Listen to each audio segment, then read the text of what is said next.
The temperature right here in New York is 57 degrees. The wind's very calm, and it is much warmer and more comfortable than last night as the Mets take the field.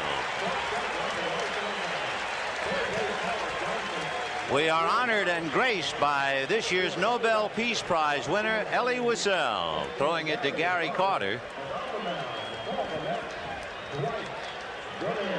It is indeed an honor to stand alongside of him.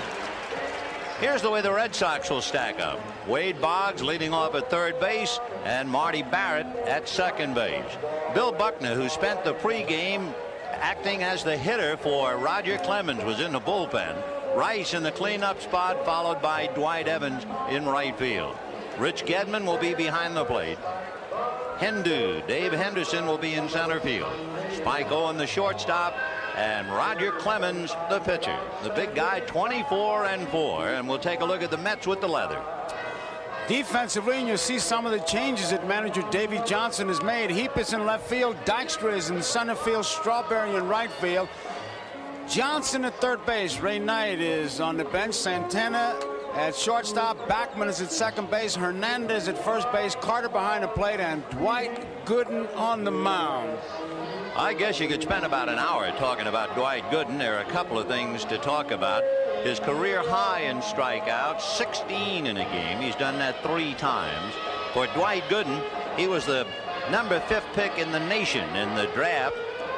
And that goes back a ways to 1982. The people who were drafted ahead of him are kind of interesting. Sean Dunston of the Cubs, but then Augie Schmidt by Toronto, Jimmy Jones by San Diego, Brian Olkers by Minnesota, and then the Mets had a chance and they came up with a gold mine. Great fastball, good curveball. I guess his only weakness is, they say, well, he has trouble holding men on, but I go to our good friend Sandy Koufax, says yes, but he has a great ability to keep him off bases. I would think that what he'll have to do is to establish the curveball and then use that fastball to do that, but when he's in a jam, it'll be the fastball he goes to. It should be quite a battle, and it begins with the American League's leading hitter, Wade Boggs, against Dwight Gooden. Dwight Gooden in the National League anyway has a ratio of 3-to-1 fastballs to breaking balls, and Boggs loves hard stuff. So let's see. He starts him with the fastball, and the battle is joined. Wade Boggs makes that mental picture, and he's got Mike Moore of Seattle in mind, who pitches similar to Gooden. Not the same, but similar. 0-1. Ground ball to the right side, plugging the hole up with a nice reach is Backman in the dirt, and they got him anyway. That was a slow curveball that Wade Boggs was able to pull, and Backman, you see him break to his right. He was breaking towards the middle. It takes a big hop. He's off balance, but Hernandez with that magic glove makes the play. Boggs can pull that slow stuff. So Wally Backman plugs up the hole on the right side, 1 down, and the batter will be Marty Barrett. Boggs and Barrett were flip-flopped in the lineup on August the 6th. And Boggs hit over 380 from the day that they flip-flopped them and put him in the leadoff spot. Marty, meanwhile, the MVP in the LCS. 1 ball and no strikes. So Wade Boggs retired with Wally Backman taking a base hit away from him. Barrett the hitter and Billy Buckner on deck.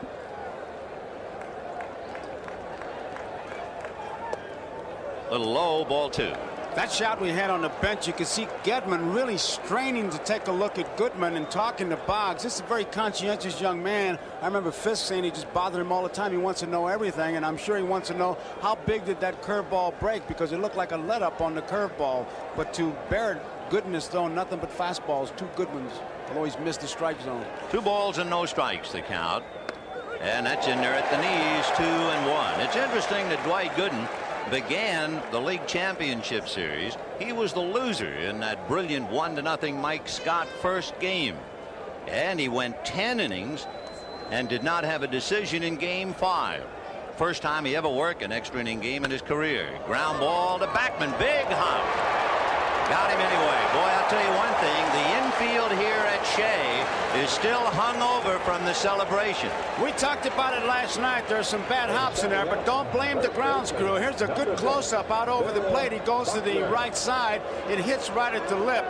Keep in mind, they had to put 22 yards of topsoil, some 5,000 square feet of sod, and then they had to grade it. Not only did they tear up the sod, they made holes, and the ground crew really did a great job, but there's some bad hops in there. Bill Buckner with the bad leg and all. He said he spent the summertime when he had the opportunity watching the New York Mets on cable television, so he is quite familiar with them. Out of the mid of Gary Carter, ball one, 1-0. The defense expects Buckner to pull the ball in center field. Dykstra, you can see, is look where he is to the right side. A lot of room in left center field, so they expect him to pull the ball. And yet, when you look at the American League scouting report, they'll tell you that Buckner loves the alleys. He'll hit from left center anywhere into right center. So we'll see what he does against Gooden. Billy Bucks with 2 out in the first inning, no score. And he hits it foul off third down the line out of play. If you're like I am and you look at this matchup tonight with Gooden and Clemens and you wonder, how do you prepare? Who pitches batting practice on your team? Well, for the Red Sox to get ready for Gooden, 56-year-old Bill Fisher and shortstop Glenn Hoffman, they were pitching batting practice. Who pitched for the Mets to get them ready? Greg Pavlik and Bud Harrelson. 1-1. Line drive, but it's right at Santana. So the Sox are gone in order. Started on a nice play on Wade Boggs, ball by Wally Backman. Here come the Mets. Yes, we want you. Here are the Mets against Roger Clemens with Lenny Dykstra in center field and Wally Backman at second base. Keith Hernandez at first and Gary Carter behind the plate. Darryl Strawberry in right field, and you can see a change. Danny Heap is in left. He is an offensive hitter, loves fastballs, and so he's in there for the slumping Mookie Wilson. Howard Johnson, who hit a home run against Roger Clemens when he played for the 1984 Detroit Tigers and bats left-handed. He will be at third base for the slumping Ray Knight. Rafael Santana at short, and the pitcher for the Mets, of course, Dwight Gooden. Defensively in the outfield, Jim Rice, Henderson, and Evans in right field. The infield is Boggs, Owen, Barrett, and Buckner. The key man here is Buckner. You can bet with Dykstra and Backman 1 and 2. They're going to try to exploit Buckner with the bunt. Dykstra can bunt, Backman a lead cinch pipe to bunt. But keep in mind, Clemens, a great fielder and a great fastball. It's going to be a little tough. The interesting thing about this 24-game winner, Roger Clemens, people are talking about the fact this will be the third straight time he is working on 3 days rest. Number of in his previous 2 times, why he has lowered them each time. The last game he pitched, he only made 93 pitches. That's a strike. He made a total of 370 pitches in the league championship series, and he comes back on 3 days facing Dykstra. The Mets have been unable to get their game's leadoff hitter on base in any of the postseason games, and that's hit foul down the line on the count 0-2. Clemens with an exceptional fastball, a nasty slider is the way they describe it, curveball and a forkball. He may throw 10 or 15 times a game, but his control, he controls the whole strike zone, up and down, in and out. 0-2 the count to Lenny Dykstra. Fouled away. Dykstra hit 3 leadoff home runs this year. Last night they had Mookie Wilson leading off. He hit 3 this year. Dykstra, the kid they call Nails. 0-2. Got him. And so Roger Clemens announces his presence at Shea Stadium as he strikes out Lenny Dykstra. Remember, Clemens dazzled the baseball world when he struck out 20 Seattle Mariners without walking a hitter. And that's the pitch that if the Mets will try to hit it, they're going to be in deep trouble. It's the high fastball. He'll get that first strike, and then he'll just climb the ladder. Backman, who can really bunt, but it's going to be tough. Once again, Clemens a good fielder, and it's really tough to bunt that bullet that Clemens throws. He'll try to drag it past him to exploit Buckner's bad wheels. Boggs in on the grass at third, and the pitch at trifle high, ball 1. One other thing, and there's no reason to point it out except it's a fact. You have Roger Clemens, the pride of the University of Texas, on the mound. the plate umpire is Jim Evans. Jim Evans, a graduate of the University of Texas. Fouled away. 1-1. All fastballs. He's rearing back, and if there's one thing about him as we look at Davy Johnson, we talked to Bill Fisher, McNamara, the players. They said Roger Clemens comes right at you. The first pitch that Backman laid off is the one that they're going to have to lay off, but it's a tough pitch because it looks so good. High fastball. 1-1. Just to keep Boggs on the move. 2 balls and 1 strike. When he bunts, he's very successful. In fact, this year, Backman was 10 for 20 when he bunted. He worked with Bobby Valentine when Valentine was a coach here, and he said he used to bunt at least 100 balls a day, and they had a system worked out. Valentine would sit at first base with his legs spread and let Backman bunt that. He said he bunted 1,000 balls, he'd have been safe on 900 of them. You talk about confidence. Yeah, he's not very shy on that, is he? Not at all. 2-1 to Wally Backman. Out of Oregon, and the big Texan after him. 2-1 on the corner. 2-2. Jim Evans, by the way, the plate umpire, played baseball at the University of Texas, so it's kind of an alumni meeting with Roger on the mound, Evans behind the plate, Spike Owen at short, and Calvin Schiraldi in the bullpen.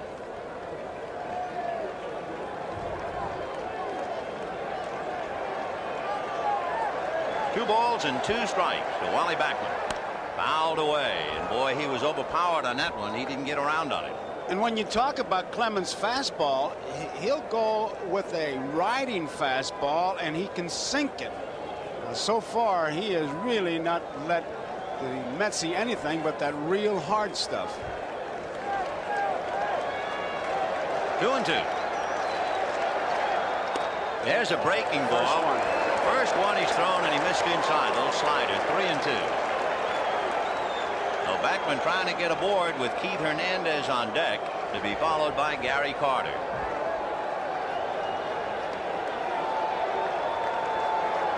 Three and 2. And he walked him, and that'll wake up the ballpark.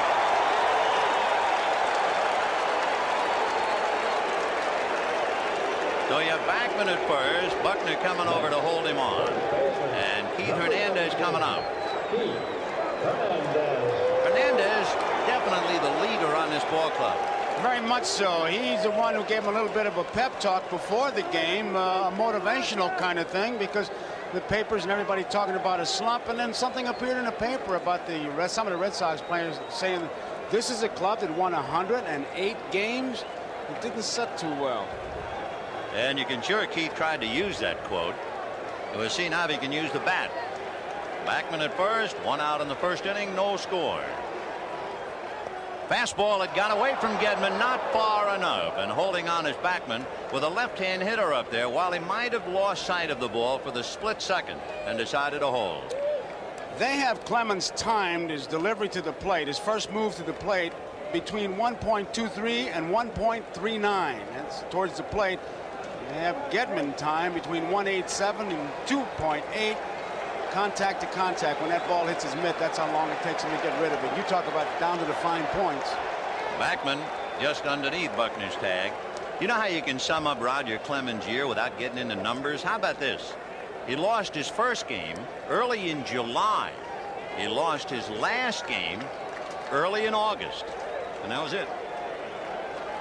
1 ball, no strikes. Remember yesterday on our broadcast, Davey talked about that Hurst and Clemens have balk moves. He made no bones about it. It's a good move, and he's got Backman diving back. You know, it's a horrifying thought if you're a National League hitter, other than the Mets. The Mets drafted Dwight Gooden in 1982. And as you watch Backman, how about this thought? The Mets drafted Roger Clemens in 1981, but he opted to stay in college. High pop fly, twisting down the left field line, curling towards the seats, and back in, out of play. Gives Hernandez another swing. There are auxiliary seats, box seats, which are to the advantage of the hitter. It cuts down foul territory, and they were rather important in the recent LCS with Houston. So that might have been playable early in the year. what Hernandez does with the break. 1 ball and 1 strike. Roger Clemens and Dwight Gooden. What a marquee tonight. Backman held on by Buckner.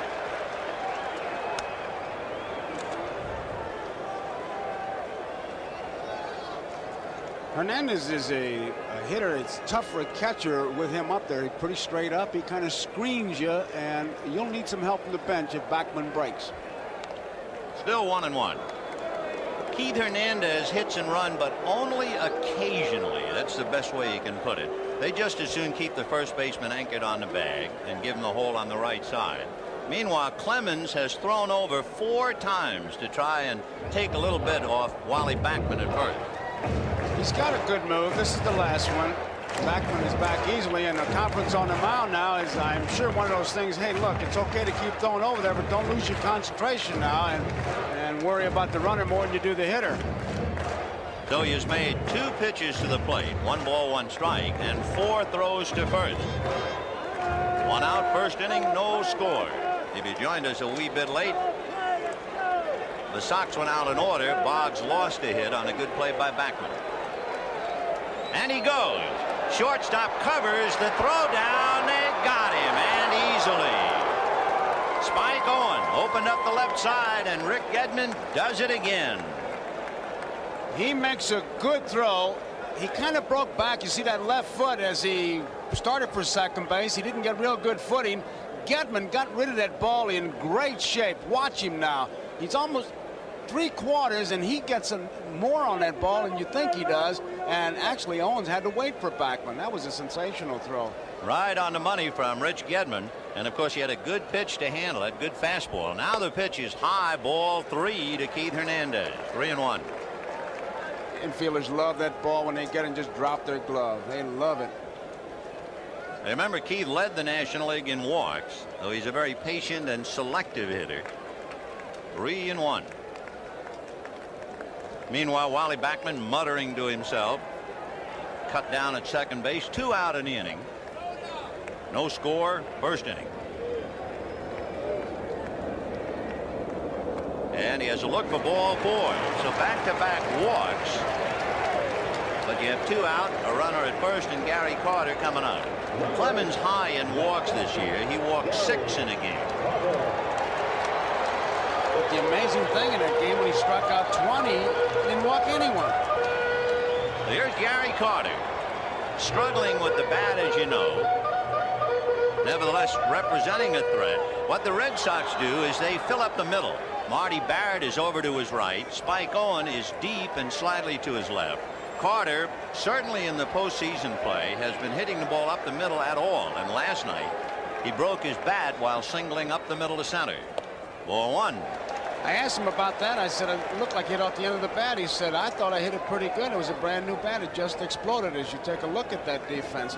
Gedman constantly checking with his bench. You can see him taking a look. He wants to know if they want to put a play on.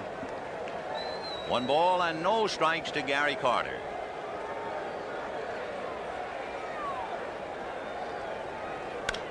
Big one foul outside of third and down the line.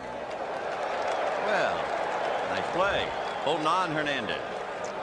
Vin, that shot that we just had from center field, I found interesting because when Gedman gave his target, I just looked at it and I said, I wonder if he can reach that outside part of the plate with the stance that Gary Carter's using. Tell you another thing, Gedman was gesturing over to the dugout and raising his leg. Perhaps they're trying to get Roger Clemens to lower his kick and speed up his move to the plate a little bit.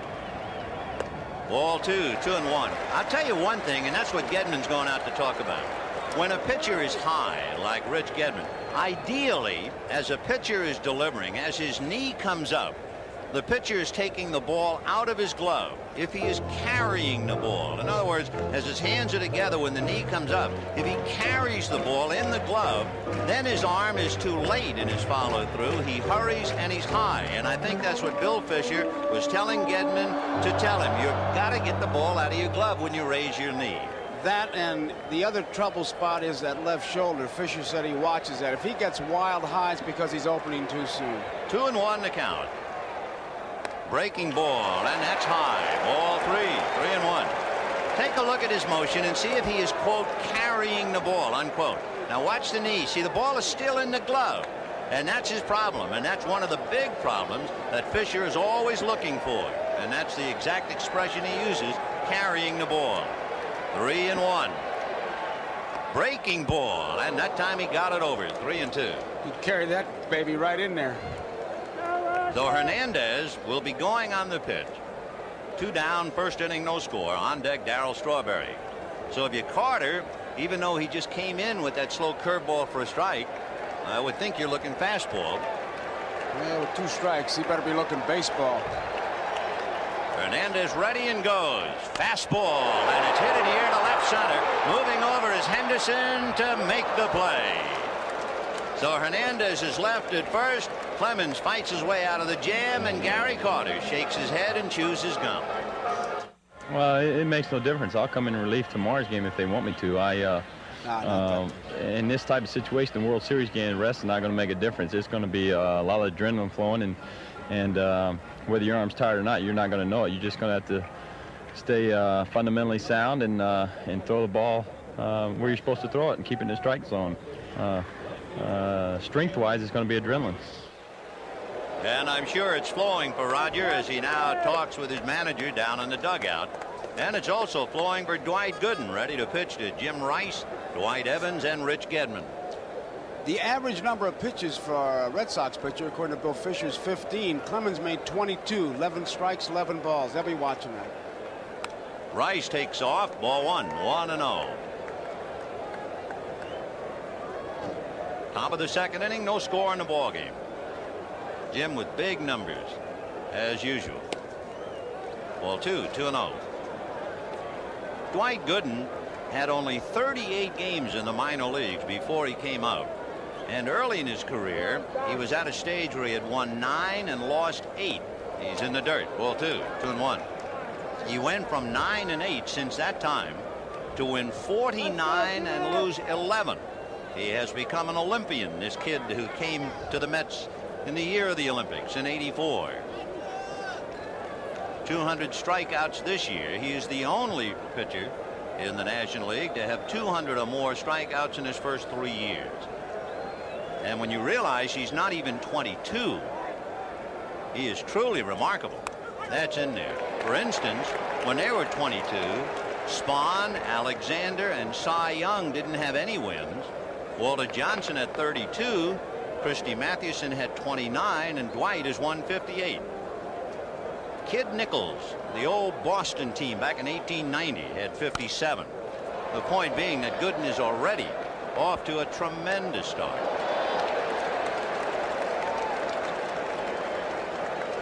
You knew the temperature was going to be warmer with all the heat we're going to look at tonight. Gooden and Clemens. 3-2 to Jim Rice. Bad swing on a bad ball, and he's mad at himself. He knew that was a bad ball, high and tight.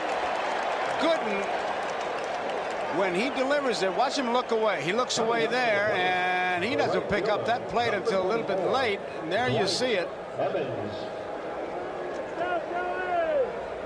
By the way, since we see Jim Rice strike out, there's a little note. People will profit as to what happens tonight. Rice going down on strikes, and the hitter will be Dwight Evans. There's a firm that makes baseball bats. Breaking ball is down and low. There's also a firm that makes gloves. And the company that makes gloves, they have Rice and Gooden as endorsers of that glove.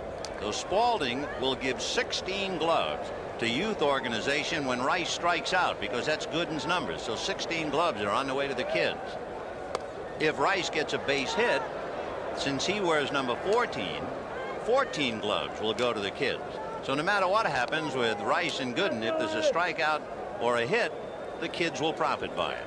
I hope next year Gooden changes it to 166, his number, and Rice 144. 2-0, the count to Dwight Evans.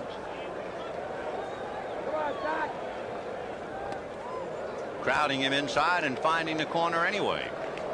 The plate umpire Jim Evans held up that right hand. The scoreboard went 3-0, but we have to believe the count is 2 balls and 1 strike.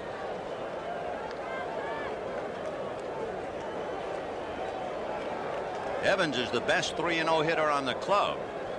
So let's see. That's a strike. It should be 3-1. Okay, he held his right hand up after he evidently called it ball 3, and the count 3-1. Dewey was second in the American League in walks behind Boggs. And he's on. Gooden's high, like Clemens, 6 walks in a game. And those are the fellows with the eye for the strike zone in the American League. 10, both these pitchers, when they get in trouble, they have a pitch they go to. And I tell you, you don't need a radar gun to know what it is. You can do it by sound. It is their fastball. Well, Rich Gedman, who catches him, will now try to hit him. And remember, he is that rare left-hand hitter who likes the high ball. Which is a change for him, Vin. Little nubber up along first base and foul. The reason I say that, I was asking today, and they said when he hit all the home runs, he was kind of swinging up at the ball with a little bit of uppercut, which is a Ted Williams kind of how you teach. And then with Walt Riniak and Charlie Lowther, he swings down at the ball, and his home run production came down, and that makes him a little bit better hitter with the high pitch, but his power has been cut down. That's one of the problems when you're learning to hit the Charlie Lau way. Now watch where his weight is. It's going to be on his back leg.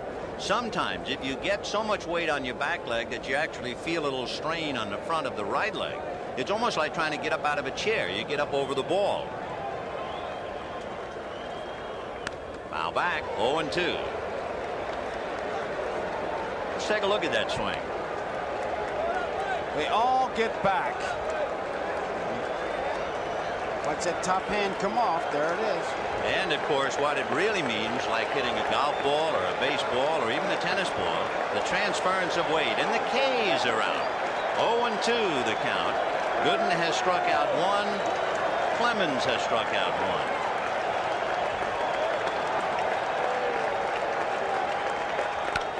High bouncer slowly to the right side to Backman. He played that like a rolling hand grenade because of the infield.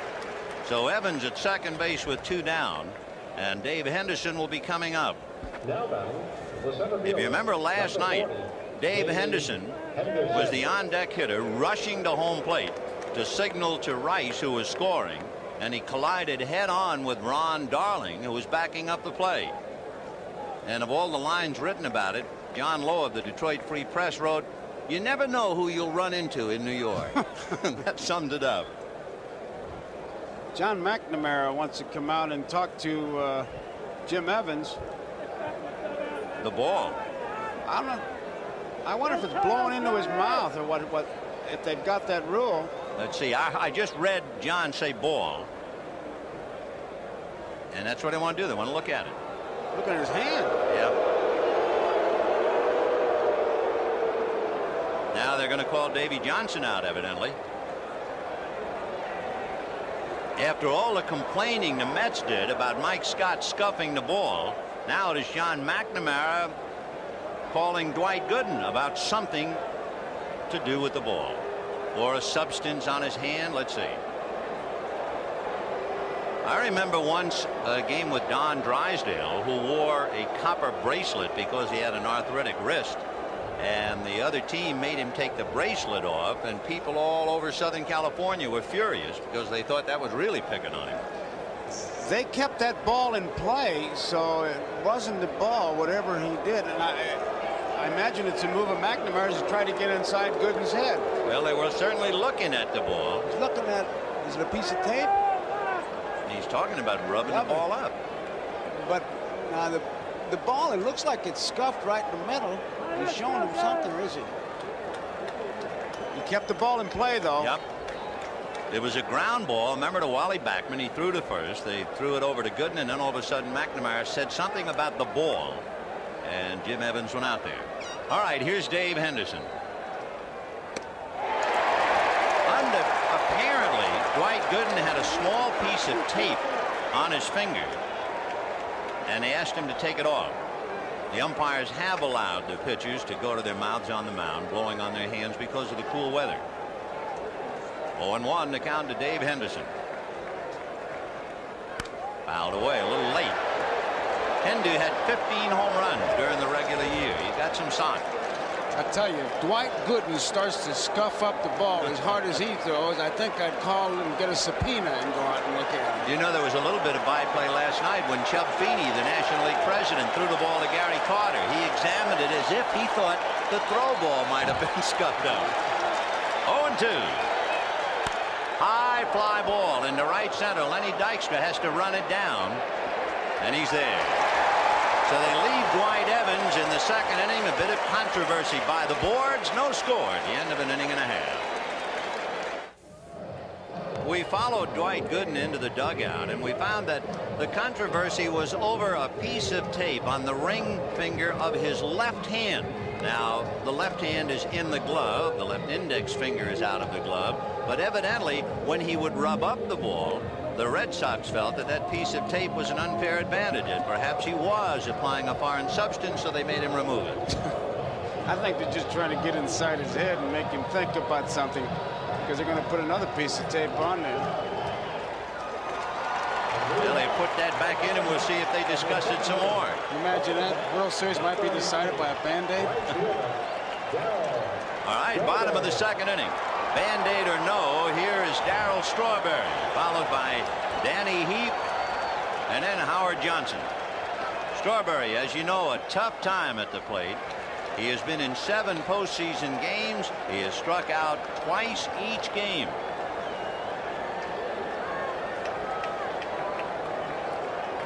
One ball and no strikes. Clemens with 1 strikeout and 2 walks. That might have been the fork ball. That was the fork ball, man. He throws it 10-15 times a game, and Strawberry, the hitter, good fastball hitter, tries to pull, but he's got enough power to hit it out of the park in any place. 1-1. Fastball in there. So after looking at the fork ball, he comes back with the bullet, and the count 1-2. That's vintage Roger Clemens. Now he can go any way he wants. He can go after him here or set it up for the 2-2 pitch. Fastball outside. High for 2-2. Strawberry, of course, with a lot of bat action. He's not a quiet hitter at all. He's in constant motion, and he'll cock the top of the bat towards the pitcher, and that hurts him a lot when somebody can throw hard like a Clemens. There's the cock and the wiggle. Ball 3, and Rogers high again. And that's the danger sign with Roger when he gets high out of that zone. A memorable meeting, I'm sure, for both of them. Remember, when Roger Clemens pitched in the All-Star game, he worked on 2 days rest. He worked a perfect 3 innings. 3-2. High foul out of play. On deck, Danny Heap, and then Howard Johnson.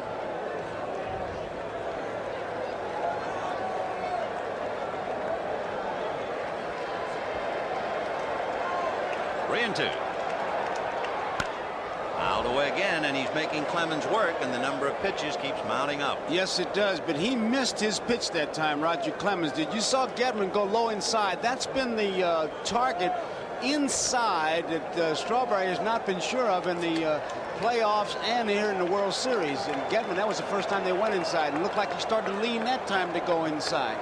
Watch Gedman as he does it late, so you can't pick it up, but he'll tip it off. Remember, he's got a big strike zone there. Strawberry 6-6. Got him, and it continues. With Darryl Strawberry, he has to be worrying now and pressing, and that's the 15th time he has struck out, and he's muttering to himself. And it's just a pure hard fastball, and I mean, he cuts it loose right down the center of the plate and just overpowers it.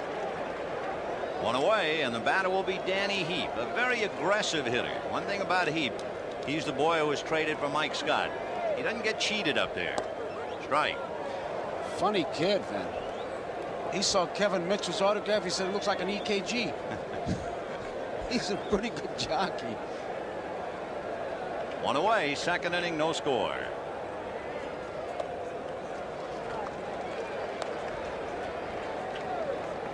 We told you in his 3 postseason games he made 370 pitches.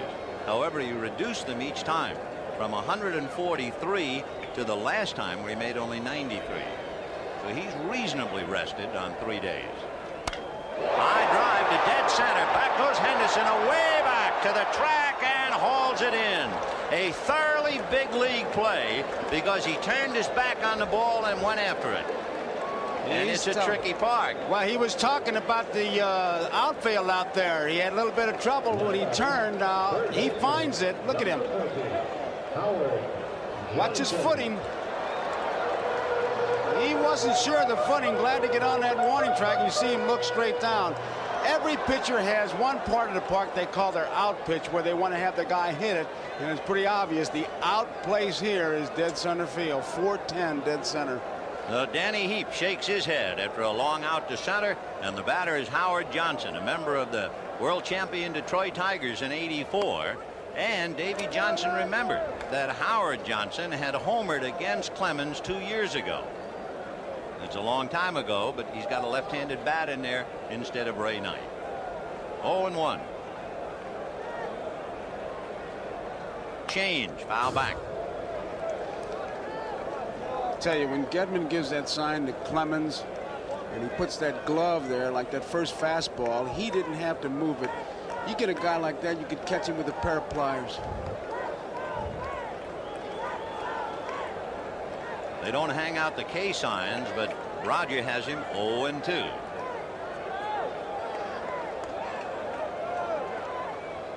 And the curveball. I'll tell you one thing, if you were in the business to manufacture those K cards, you could retire and move to the south of France with these two guys. Roger Clemens and Dwight Gooden. The K corner, yeah. They got signs all over the place. 0-2 to Hojo, as they call him. On deck, Rafael Santana.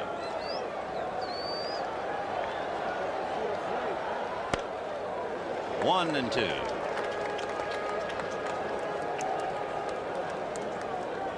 On deck, Rafael Santana.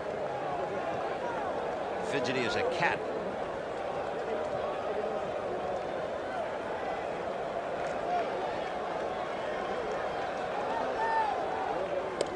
Boy, that fastball really sailed high. 2-2. Did you see where that target was? Because Clemens is a guy who pitches to a target.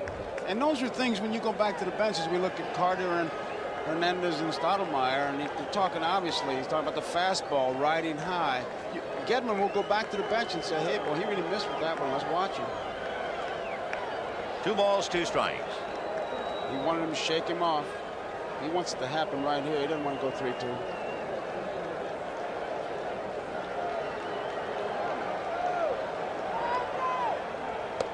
And there he is, high wild again.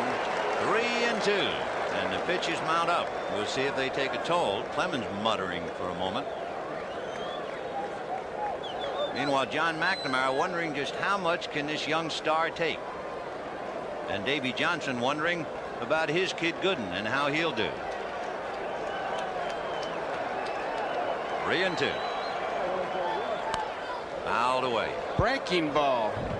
The good pitcher will make it happen 2-2. He'll put good stuff on it 2-2, because when that hitter takes you deep 3-2, you're really kind of asking for it. And Clemens and Gooden, who we're looking at, both of them, they usually make it happen for 3-2. This is the 4th 3-2 count he's had. Fouled away. You realize what great raw natural talents they are. Dwight Gooden only 38 games in the minor leagues. Roger Clemens had only 19 minor league games under his belt, and they burst upon the scene. 3-2. If Gooden were pitching and you hear the crowd, they'd want a strikeout. Now with Clemens, you hear the crowd, they want to walk. 3-2. Got him, and that is strikeout number 3 for Roger. And at the end of 2, no score. We'll be right back after these messages from your local station.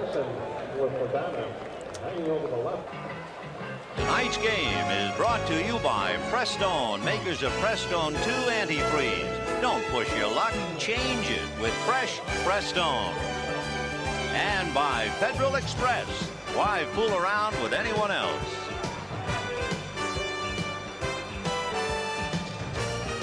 A beautiful evening in New York. A bright harvest moon hovering over Shea Stadium and 2 stars down on the ground. Dwight Gooden and Roger Clemens. And it'll be Spike Owen followed by Roger Clemens and then Wade Boggs.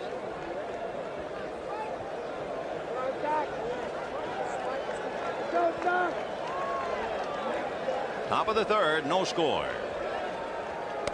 4-1. It's interesting when a left-hand hitter comes up who is a pull hitter. Owens is not. Carter, on a pull hitter, you can see his fingers below his body, so Backman can see him and pass him on to Hernandez. But Keith is way wide of first base, and he can see the signs. That's in there for a strike. 1-1. Backman tells Hernandez, and Santana tells the third baseman, whoever it is, there you see Wally, on the slow curveball, the off-speed pitch. That's what Keith wants to know with the left-hand batter up there. And Backman is the, well, what, control center? Right. 1-1 to Spike. He's staying with the fastball, and it's hit foul down the line. One of the words in the American League, they say Owen can't handle a breaking ball. When you have a fastball like Gooden, you challenge him with that. Not to belabor the point, but just by comparison, watch Carter when he gives the sign with Owens, and we got Boggs coming up. I would almost bet that you'd be able to see the fingers down below the body with Boggs.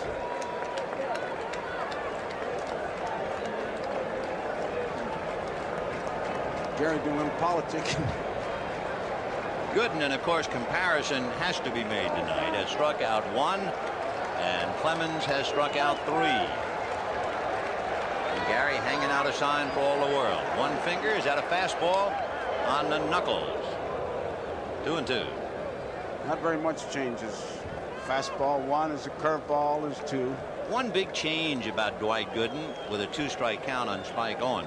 His strikeout ratio per 9 innings has changed in his 3 years, from 11 to 9 and this year to 7. Off speed, tried to change on him. 3-2. The last sign you see is the one he's going to get, and he's pretty well protecting it because Owens is not going to pull that ball. Hernandez is way off first base, so he can really look in to see Gary Carter's sign himself. You get a pull hitter up there though, and he'll have to get it from Wally. Well, looks like the fastball. 3-2. There it is for ball 4. That is the second walk, and although Dwight Gooden probably doesn't know it, Spike Owen hit only 138 against American League right-hand pitchers this year. And you know that Roger Clemens will be bunting on the strength of what Hurst did last night. Now, Gooden is talking, and he wants to know who's covering, and they're going to protect everything. And when they took batting practice, the one thing that the pitchers were bearing down on is bunt the ball. Third base, Johnson is already moving in, and you can bet Hernandez has set up his thing with Gooden. He'll be charging in. The last time, to our knowledge, that Roger Clemens swung a bat was in his junior year at the University of Texas. And you might be interested what his batting average was. He was not a big man on campus with the bat. Got the bunt down, but there's Hernandez. A one-hopper to Santana that gets away. A bad throw by Hernandez, and he didn't have to hurry it that much. And now the Red Sox are in business, first and second, and nobody out. That's the thing that surprises you. Look at Hernandez. He knows he's going to get the bunt, and he's going to take it right away from Gooden. He should set himself, but he threw it on a run for some reason. A one-hopper that could not be handled, and he had plenty of time, so that really comes as a surprise, and he really has to be upset with himself. That's such an easy play for a left-handed first baseman. There was no reason to jump in the air and throw, and now you can see his reaction to a bad play on his part. Yep. He knew he made a bad play. Now he has dug a hole for his pitcher. First and second, nobody out. Boggs, Barrett, and Buckner coming up. The error charge to Hernandez, of course, and the fastball a strike. Remember, Boggs lost a hit on a good play by Wally Backman, plugging up the hole in the first inning. Last night he took the swing he wanted to and hit a line drive to the shortstop, and he pulled a slow curveball. If he gets any off-speed pitch, he's got a big gap. Backman is cheating towards second base, but the fastball, he's going to go from the center to left field. 0-1. Fastball, he was late on it, and the count 0-2. He waits on that pitch. No balls and 2 strikes. One thing they say about Boggs, and they're all superlatives, you can see Hernandez, he's talking to the first base umpire, Harry Wendelstedt, just trying to get it out of his craw. Boggs is the best two-strike hitter on the Sox, but I guess he's the best one-strike, one-ball, or you name it hitter. His favorite count is 2-2. Led the majors in hitting 3 of the last 4 years. Fouled away, and that was a protective swing. It was a fastball on the outside part of the plate. You talk about hitting a ball out of the catcher's mitt. That's just about what he did, and that's why he's such a great hitter. That's right. When he gets the count of 3-2, the pitcher's in the hole. That was the emergency swing. You only swing in case of emergency. 0-2 the count. Gooden with 1 strikeout. Got a bad play by Hernandez, so now he's struggling. And that's hit down the left field line. It is in there. Fair ball and going in the corner. In comes Owen. To third goes Clemens on a double by Boggs. And the Red Sox lead the Mets 1-0 in the 3rd inning. And make no mistake about it, the atmosphere here in New York has changed dramatically from what it was before the start of the first game. Watch him go with the pitch. He was going that way all along. He programs himself. There's the base hit. Fair by a couple feet.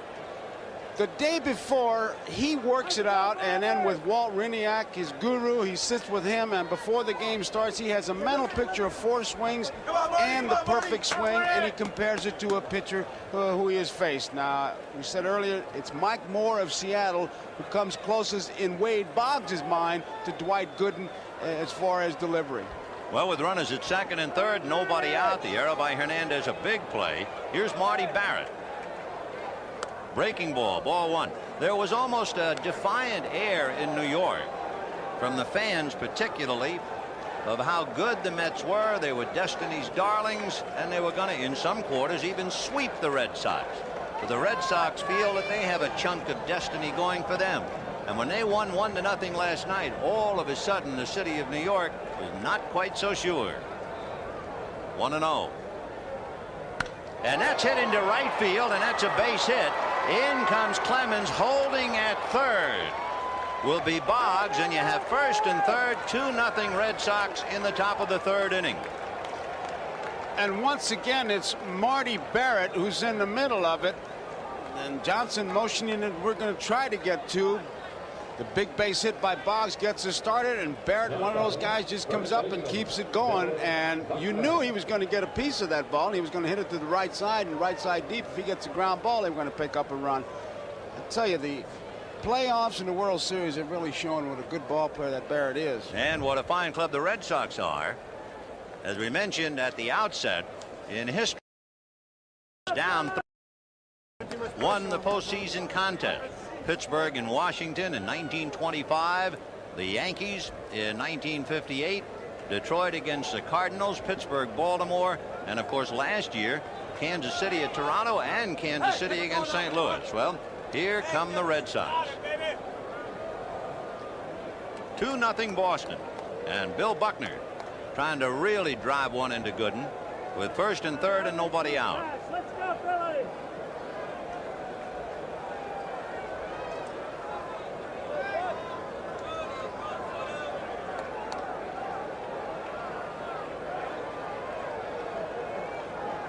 Buckner lined to Santana in the 1st inning. Ball 1. Buckner, of course, with the bad legs, was 2nd in the major leagues and led the Red Sox in grounding into double plays, 25. And if you remember, he hit into a double play in the 1st inning last night. He's wearing those high top shoes, and he has vowed to never play another game without wearing them. 1 ball and no strikes. Off speed, and it's hit into right field for the base hit. In comes Boggs. Stopping at 2nd is Barrett, and for a slumping New York Mets team, they're down 3-0. That slow curveball really surprises me because they have the gap between 1st and 2nd, and it's really the one pitch that he can pull. Now, Hernandez kind of guarding that line, but it's in the hole. Boy, I would think they'd go with Smoke. No, I'll tell you one thing about it, Joe. I do know that one of the scouting reports said if you throw changes and off-speed stuff to Buckner, he will hit a ground ball. And they're thinking of the double play, but instead he singled to right. Yeah, but when you got that big gap between first and second, and talking to Hernandez before the game, that's the one thing he wants to protect against is that slow curveball. With the man on, he can't get off that ball. That's the one ball you can pull, and you're looking for the ground ball, granted, but I think with Gooden, I don't think I'd thrown that lollipop curveball. Well, it is 3-0 Red Sox in the top of the third. They have 3 consecutive hits after the error by Hernandez. A double by Boggs, a single by Barrett, a single by Buckner, and now here's Jim Rice. Barrett at second and Buckner at first, and still, remember, nobody out. Watch the first pitch. That's his style. First pitch fastball and a towering drive to right. The runner at second, Barrett, will tag. Strawberry for the catch, and Barrett will move over to third. Buckner, of course, staying at first. So Rice a long out to right, but he does pick up one man 90 feet. The reason you say that, after all that, you think that maybe the young pitcher will be thinking about the slow curveball, the bouncing ball. It could have been a double play, and it wasn't, and the run is in and all that. You say he might just let up a little bit to get ahead of me. And that good hitter like Rice not going to let you do that. A very, very somber and quiet and less than optimistic New York Mets bench. It is 3-0 Red Sox in the third for a team that hit 189 against Houston, and for a team that was shut out last night, and a team that has failed to score in the first 2 innings tonight. They're carrying around a heavy weight. Here's Dwight Evans. That off ball for a strike. 0-1. Standing at third is Marty Barrett. Bill Buckner over at first. One away. 3-0 Boston. Top of the third.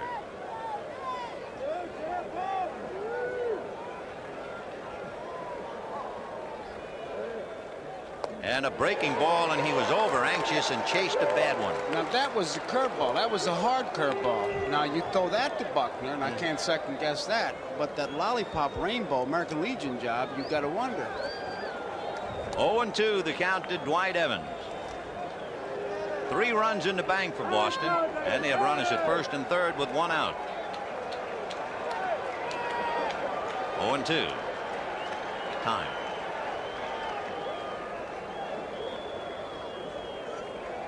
Gooden began the inning with a walk, and then of course the bad play by Hernandez. Then Boggs doubled and singles by Barrett and Buckner. Fastball, and that takes care of him. Foul tipped and held by Gary Carter. That's the second out, and it's also the second strikeout for Dwight Gooden, whose high this year was 13 in a game against Pittsburgh. Target's right down the middle, and that's where it was. Just a good hard fastball. So with 2 down, Rich Gedman the batter. Gedman grounded out in the second inning. Buckner at third. Hernandez behind Buckner. He's not going to hold him on. Little heat away. Ball 1. 1-0.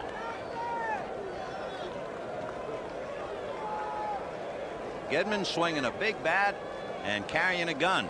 He's done a great job on enemy base runners. 1 ball and no strikes. 2-0. After Gedman, you have the center fielder Dave Henderson.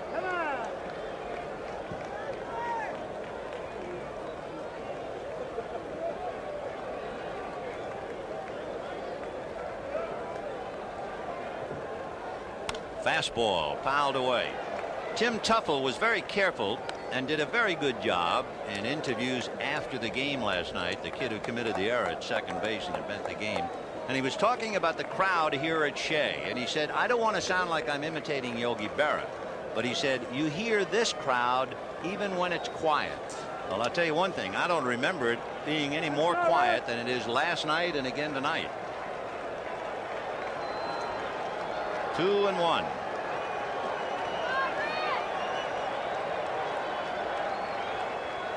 Fouled away. 2-2. There was the classic Charlie Lau, Walt Winiak swing. And he finished up, and hand was off, and the bat was way back in the air. Watch it. Watch that top hand come off. And watch that bat. Yeah, we saw it last night until finally somebody hit Carter in the coconut. That happens all the time. I think Bob Brenly, the catcher, had the best. He said, catching all year, when you go home at the end of the year, you feel like a used car. Is it true you caught without a helmet? 2 balls, 2 strikes. I won't answer that. Almost got a piece of him. And what it's going to do, and it's not much of an advantage, but when you have a one-legged runner, it's an edge. On a full count and 2 down, Buckner will be going. It might be a long trip, but he'll be going. It gives him a chance to kickstart his body is what it does. Barrett down the line from third. Buckner ready to go at first. 3-2 to Rich Gedman and 2 out. 3-0 Boston.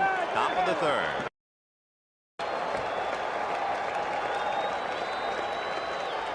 Oh, the big Uncle Charlie, or as they say with Dwight Gooden when they talk about the curve, Lord Charles. But it's 3-0 Red Sox. Captain Patrick Henry of the Goodyear Blimp Enterprise at the controls. And by the way, last night was the first night a Goodyear Blimp has ever covered a game at Shea Stadium because of the LaGuardia air traffic. And did you notice that harvest moon up there in the sky? That harvest moon, so far at least, it's been the Red Sox doing the harvesting. And they're leading 3-0 in the bottom of the third. There it is. Vin, when you mentioned air traffic, Keith Hernandez was holding a seminar on how to judge how the wind blows by how the planes land. And he was telling us if they come overhead, the wind's blowing in left field. I couldn't believe it. Usually just throw up some grass, but he says it swirls here, so you go by the airplanes. Well, Rafael Santana will try and get started with Dwight Gooden on deck, and it's a strike. Roger Clemens probably shocked the nation, not to mention what he did to his own system and to the city of Boston when he blew a 3-0 lead in the 9th inning to the California Angels. 1-1. The Mets in the third. 3-0 Boston.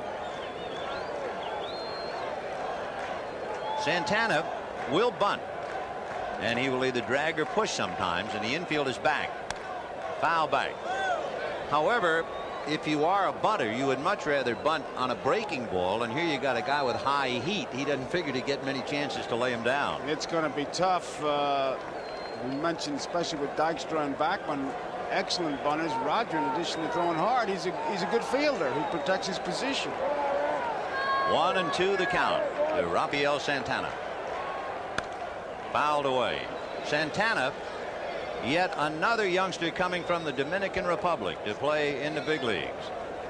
You can call off a litany of names. One of 8 major league shortstops from the Dominican. Mariano Duncan, Jose Uribe, Tony Fernandez, Rafael Ramirez, Julio Franco, Alfredo Griffin, and Andres Thomas, all from the Dominican Republic.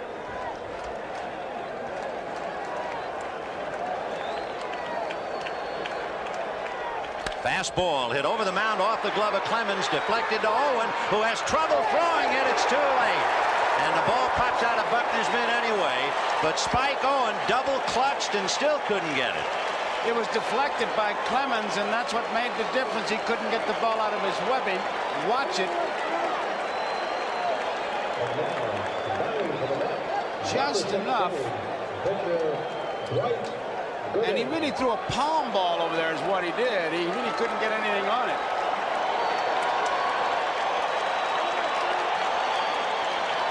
Kind of a funny hop, and he couldn't get a good grip on it, and it just kind of lobbed over there, an infield fly throw. The interesting now with Dwight Gooden, he's not a bad hitting pitcher at all. The National League, they like to keep the ball down on him. He is also a good bunter. He has sacrificed 13 times, and that's what they want him to do in the air. Off the glove of Buckner. He is not going to have a play.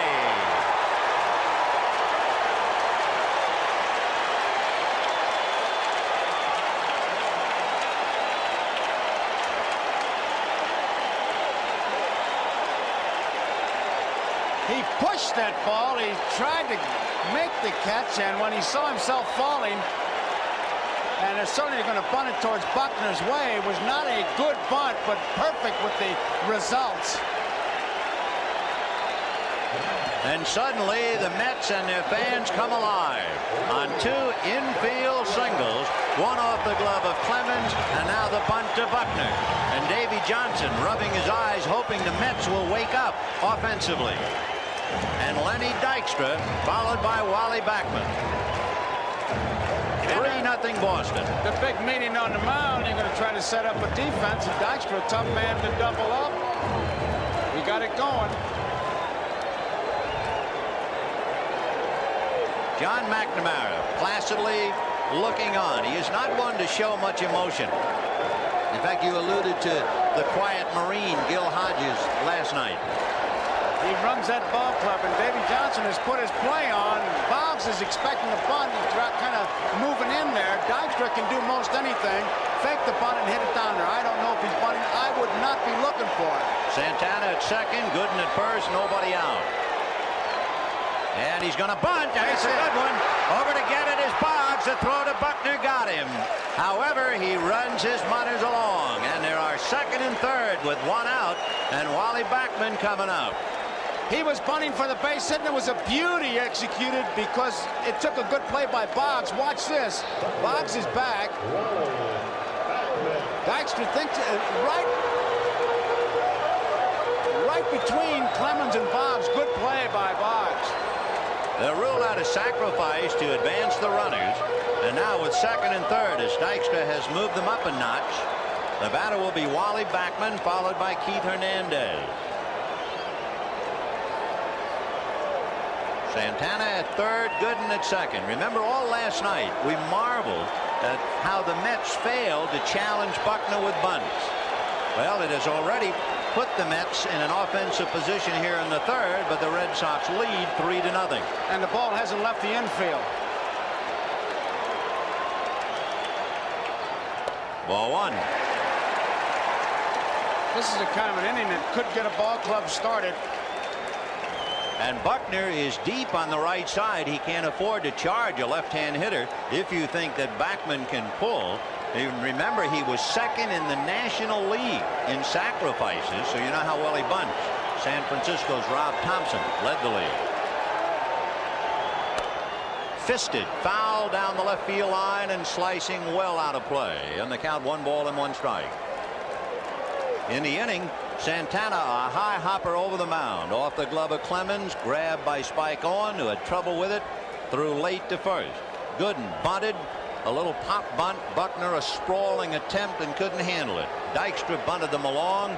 So 3-0 Boston. Second and third, one out, and Clemens trying to drill Backman. 1-1.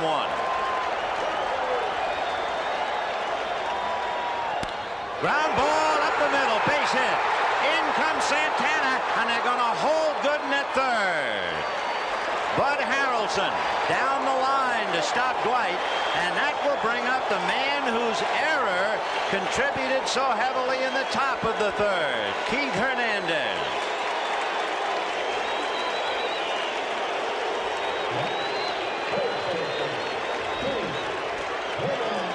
Backman, who uses the middle of the diamond, he figures if I hit late, it's going to be a base hit. If I hit early, it's a base hit. If I hit it perfectly, right back up the middle.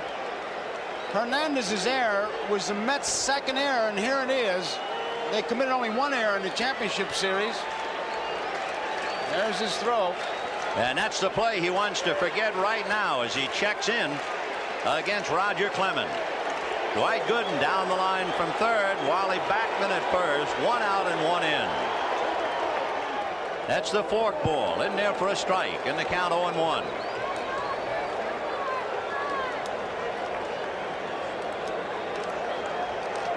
Gooden down the line from third. Backman held on by Buckner. 1 away. Al Nipper is up in the Red Sox bullpen.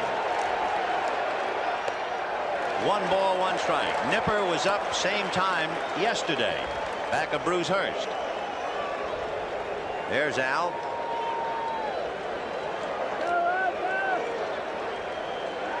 One and 1 to count to Keith Hernandez.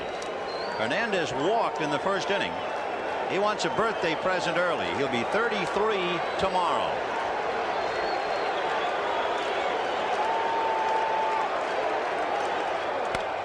Little foul off third. It will not be playable. When you look at this inning, Vin, you can see why when you scout this Mets ball club, you say you got to keep that Dykstra and Backman off the bases because they are the table setters. They are the catalysts. They make it happen. Dykstra trying to beat out the bunnies. Even with the out, he picks up a couple bases. Backman comes up, he gets the base hit. Now the big guys are up there. 1-2 the count to Keith Hernandez. Remember, Clemens has struck out 3. He has walked 2, and the count 1 ball and 2 strikes.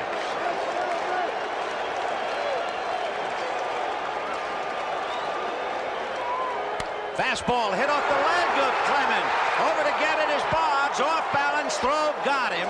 And a fine play by Wade Boggs. Scoring is Gooden. It is now Red Sox 3, Mets 2. Oh, what a wonderful play by Boggs to be able to react like that. And the first question is, Clemens all right? He took a lick. And Boggs has to barehand that play. I tell you keep talking about his hitting, but he's worked hard on his fielding. And last night he made the play of the game, and he makes a beauty right here. So Gooden brings in a run to aid his own cause. We'll take another look and see where it hits Clemens on the inside of the left shoe, although he did get his glove down. It's a 1-5-3 out thanks to Boggs. The tying run is now at second with 2 out, and trying to pick him up, Gary Carter.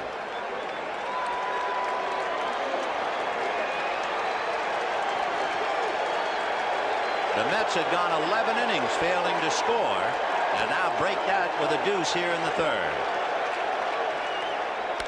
Big bouncer smothered by Boggs, who makes the play. What a clinic he put on this inning.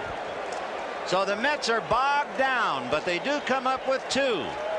And at the end of 3, the Red Sox 3, the Mets 2. We're digging in for a tough night, but what a start for Wade Boggs.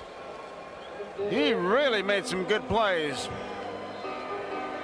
There's a play off Carter. It's one thing to dive and not get that ball jarred loose, and then have enough presence of mind to get up and gun it over there, which he did. Many times guys will make a play and they'll want to have a press conference after they have a great play and say, hey, look what I did. So Wade Boggs, who is known for his bat, puts his glove in the display window tonight, made a fine play on the comebacker by Hernandez that hit Clemens off the leg, and then tops that as he takes a hit and an RBI and the tying runaway on the ball hit by Carter. And you see a guy like that in the years he's had with the bat, how much he's improved with the glove, because that was supposed to be the rap against him. Good hitter, but didn't know what to do with the glove, and he's worked, and you just saw tonight what he can do with that glove. He's done a pretty good job with it. Here's Dave Henderson. He'll be followed by Spike Owen, and then Roger Clemens. Al Nipper has stopped throwing in the bullpen. Henderson flied to center in the second inning. If you are a baseball fan, you're also a historian. One goes with the other. And in this dream matchup tonight of Dwight Gooden and Roger Clemens, just riffle through the pages of baseball history, and there have been some magnificent matchups. A towering smash into left center. Dykstra to the track, at the wall, gone. Hendu hits it out, and the Red Sox lead the Mets 4-2. And look at that fan holding onto his head. And there's nothing that'll deflate a ball club and pick up your own club more than what just happened here. The Mets came back, and momentum is going with them, and now the first batter comes up. He says, hey, forget that momentum. I'm going to take it back, and he hits the home run, and you can see it on that Red Sox bench. He really answered the runs by the Mets with this tremendous home run. I mean, it was up there a long time. It could come down with some little ice caps on it. The interesting thing about Dave Henderson, he doesn't hit home runs at Fenway Park. The people in Boston have seen him do it on television. He has yet to hit a home run at Fenway in a Boston uniform. The pitch now to Spike Owen. You remember his one hit against the Angels in Anaheim, a big home run, and it's happy time in the Red Sox dugout. That's the kind of home runs Ralph Kiner used to hit. High, towering jobs that just went on and on. You could show movies on them as they went out towards the fence. 0-1 to count. Good breaking ball, strike 2. With Gooden and Clemens, and you think about some of the great matchups, starting with Red Ruffing versus Carl Hubbell and Bob Feller against Johnny Sain. Warren Spahn and Whitey Ford and Sandy Koufax and Whitey Ford and Bob Gibson and Denny McClain and Tom Seaver and Catfish Hunter, just to mention a few. Ground ball up the middle. So here come the Sox. They come right back after the Mets. A home run followed by a single, and Roger Clemens coming up in what would appear to be another bunt situation. That's exactly what Hernandez is going to tell Dwight Gooden as we look at Mel Stottlemyre and Davey Johnson. Hernandez, who sets up a couple plays, if he's going to go in and go back for a possible pickoff, he'll tell him which pitch, like maybe on the second pitch or whatever. But I guarantee you they'll be charging hard this time. It was interesting, too. We take a shot at Mel Stottlemyre after we're talking about great matchups. Stottlemyre, the pitching coach for the Mets, went up against Bob Gibson 3 times in the '64 World Series. You draw the aces if you're a good pitcher. And he wound up 1-1 with the great Gibby. So Clemens looking to bunt. Howard Johnson on the grass at third. Hernandez ready to come to the plate. And that's a little high. Going to be tough to bunt it down at first base line. There goes Hernandez again. He's the defensive general, and what he does, he tells him, hey, I'm going to go in, so don't throw to first base, or I'm going to go in a couple steps and I'm going to go back. He leaves nothing to chance. 1 ball and no strikes to Roger Clemens. Nobody out in the 4th. 4-2 Boston. Ball 2. Clemens looking right into the dugout rather than normally at the third base coach, and now he looks at Latch, but he's still looking really into the dugout. And Rene going through the signs. Got to believe that means absolutely nothing except keep bunting. And Clemens wasn't sure, and he backed out, and Rene had to go through him again. It's amazing, though, during the course of a year, how a manager will be seduced into taking the bunt away because of the count. Oh, no. Yeah, there you see, I told you. I've seen it. Believe that. Let me tell you, I've seen it a million times. You say to your pitcher, go up there and bunt because I want to stay out of the double play, okay? And all of a sudden the count is 2 balls and no strikes, and you say, I can't resist it. Take a shot. When was the last time he batted? A junior in college. And so 2 balls and no strikes against Gooden. I mean, you think he's got the upper hand? Hey, baby, you're looking at it. I'm watching it. Who wrote that book? 2-1 the count. He'd be bunting from the time he got on the team bus. Now let's see if he's back to bunting again. Yep. And the bunt, a chopper, and this time Hernandez only play is to Backman covering. So Clemens, as if he's been doing it all year, lays down the bunt after taking a shot. And with a runner at second and 1 out, Wade Boggs will be coming up. Rick Aguilera begins to loosen up in the Mets bullpen. I would expect him to be a good bunter as we look at Aguilera playing for Cliff Gustafson down in Texas, because basically good fundamental coach, but hitting, that's natural. You either can or you can't, and I'm representing those that can't. He must be a great hitter. They let him swing 2-0 in the World Series. What a matchup. Boggs robbed of a hit by Backman, doubled, and then made 2 great plays defensively in the 3rd inning and fouls it away. Interesting, a bat manufacturer gave each Red Sox a memorial bat for the year 1986. Now, the pitchers never used a bat in the American League, so they opted, all of them, for a Wade Boggs model. Smart. See what Bob Stanley said? He said he hopes he gets a chance to break his bat so he can put it in a trophy case. And he's going to be like Lefty Gomez. The only way he can break it if he backs over him coming out of the garage. 0-1 to count to Wade Boggs. Trying to pick up Spike Owen at second base. It's 4-2 Boston. We're in the top of the 4th inning.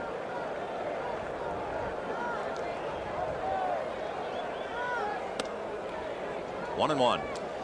Vin, it's interesting that Dykstra is now pretty much straight away.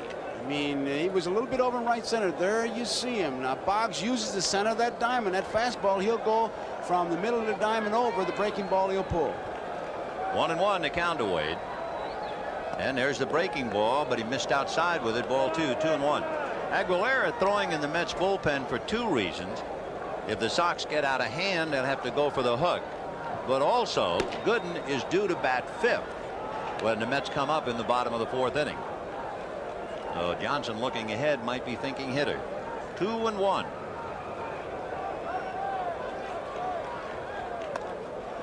Ball 3. On deck is Marty Barrett.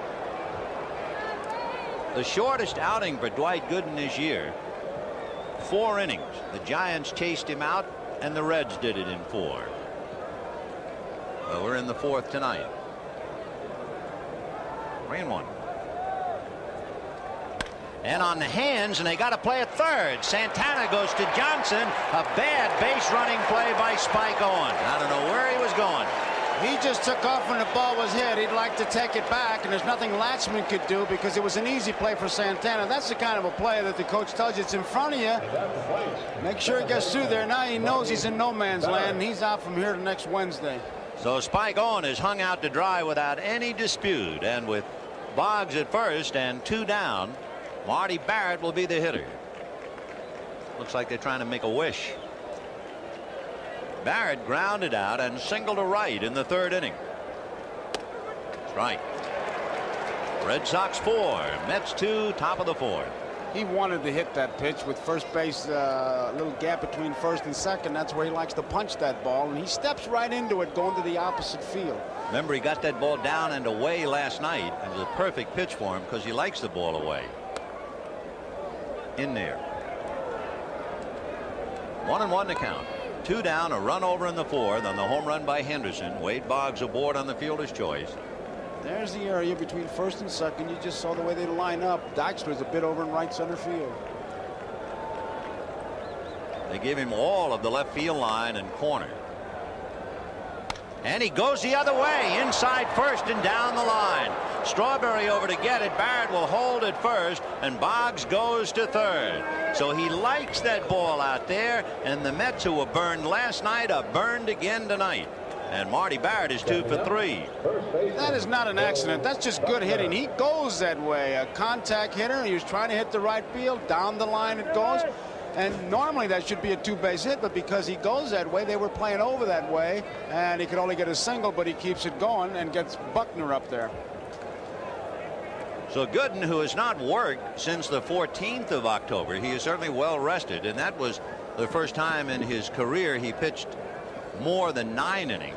He had a no decision in 10, and Mel Stottlemyre on the phone to make sure that Rick Aguilera is ready. Bill Buckner is ready at the plate with runners at first and third, 2 out, a run in, and 4-2 Boston.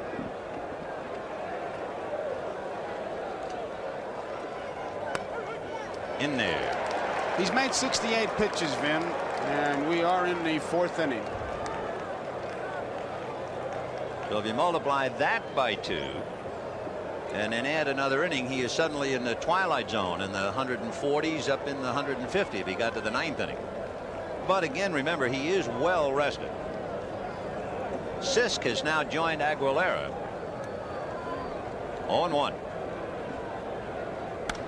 Fly ball to left field. Back on the ball is Danny Heap, and puts it away. 1 run, a home run by Henderson, and the bad play by Owen deprived the Red Sox of another. And at the end of 3.5, Red Sox 4, New York 2. Talk about history repeating itself. 7th inning last night. Jim Rice at second base, 1 out, and Rich Gedman hits a ground ball to Tim Tuffle through his legs for the error. Rice scores, and the Mets lose 1-0. Let's turn the clock back. 1973. Kenny Holtzman had doubled for Oakland. The batter is Bert Campaneris. A ground ball to the right side to the Mets second baseman named Felix Millan. Right through his legs. Holtzman scored. Campaneris scored later. It all came with 2 out. They were 2 unearned runs, and Oakland won 2-1. Now it's Darryl Strawberry, Danny Heap, and Howard Johnson. Strawberry struck out in the 2nd inning. The quiet guns of October as far as the Mets are concerned. We talked about Gooden's pitches. Vin in 4 innings made 69 so far. Clemens has made 59 pitches with that last one. 0-1 to Darryl.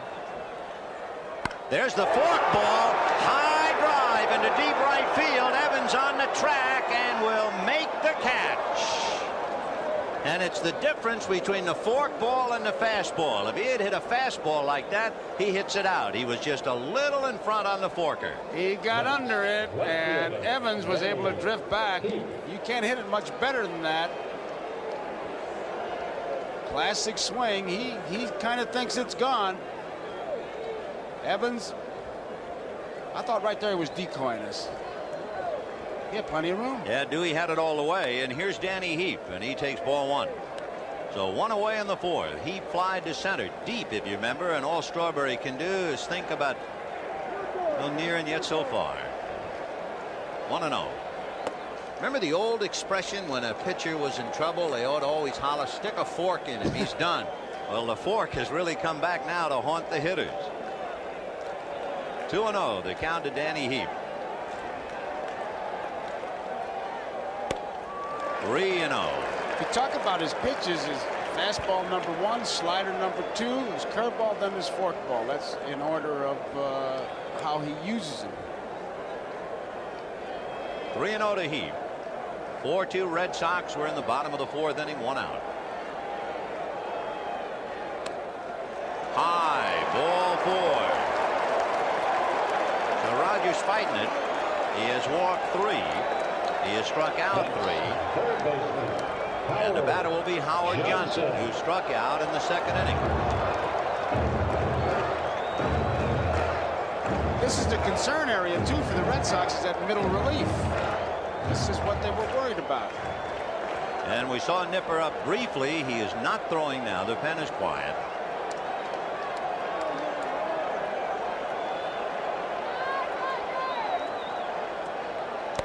Ball 1.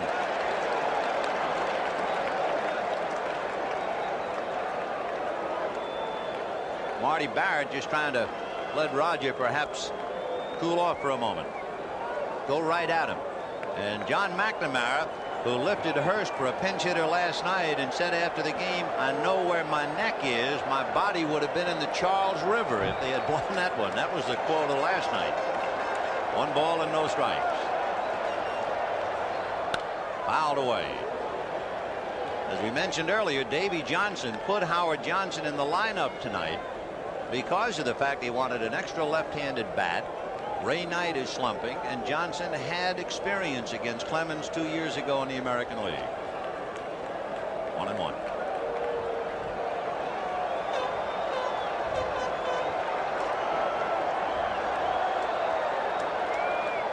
Fastball. High drive to right. Evans on the track at the wall, makes the catch. The ball seems to be dying out there, and there is no wind. The flag in center is just hanging limply. But they talk about the swirling winds here. That's a ball that everybody, including Evans, I'm sure thought was out of here. He gets a real good cut at it. I mean, he's not fooled at all by this pitch. That's as good as he can hit it. He thinks it's gone when he hits it. And so does Evans. As you see him take a look at that fence, but the swirling wind, and I wonder if it's that break between the scoreboard and the stands. When you look in right field, between the scoreboard and the right field stands is a large gap, and there's a natural draft in there. And sure as heck, that had a lot to do with knocking that ball down. So Evans, who lost a home run last night, is now defensively on the end of a lost home run by Howard Johnson. Rafael. And all Hojo can do is think about what might have been. Ron Darling in the corner with him. The flag, of course, no indication at all. And you know, Hernandez, it doesn't sound that crazy when you stop to think about it. I mean, watching those planes land, because they land according to the headwind. In there, 0-1. So Danny Heap, who walked, still at first. The hitter is the tying run, and they've come close, but now the wind picks up a little bit and begins to blow out to right. 0-1. Fastball, that's hit into center, base hit. To second base goes Heap, and now Dwight Gooden is due up, and he will come up with 2 out. So Aguilera and Sisk stop throwing in the bullpen, and it's up to Gooden. Gooden would love to switch hit, as Bill Fisher is going out to talk to Roger Clemens, but the Mets told him, oh no, that right arm is too valuable. If you hit left-handed, you're going to stick that arm out in front of an inside fastball. So he stays as a right-handed batter. And Nipper now gets up for the 2nd time in the Red Sox bullpen.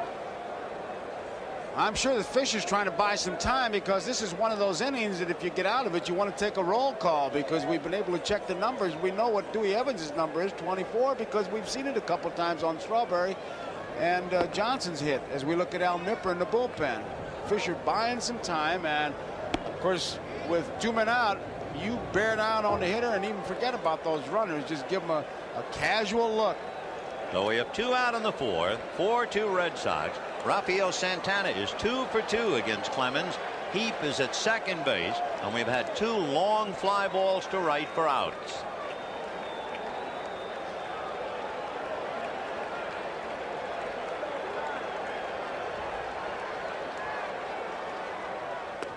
In there.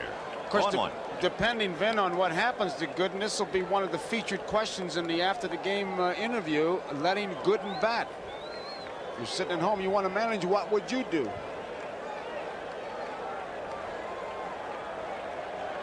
No balls and 1 strike. 1-1. You get the impression that after seeing the long fly balls and the single by that consecutive time Clemens is working on 3 days, that Johnson feels he's going to catch him. Well, Gooden hasn't exactly shut him down, though. Nope. 1-1. Late on a fastball, hits it inside first to Buckner, who feeds Clemens coming over. A nice play for Billy Bucks as Gooden hits it inside out, and the Mets come up short, leaving 2, and we'll be right back.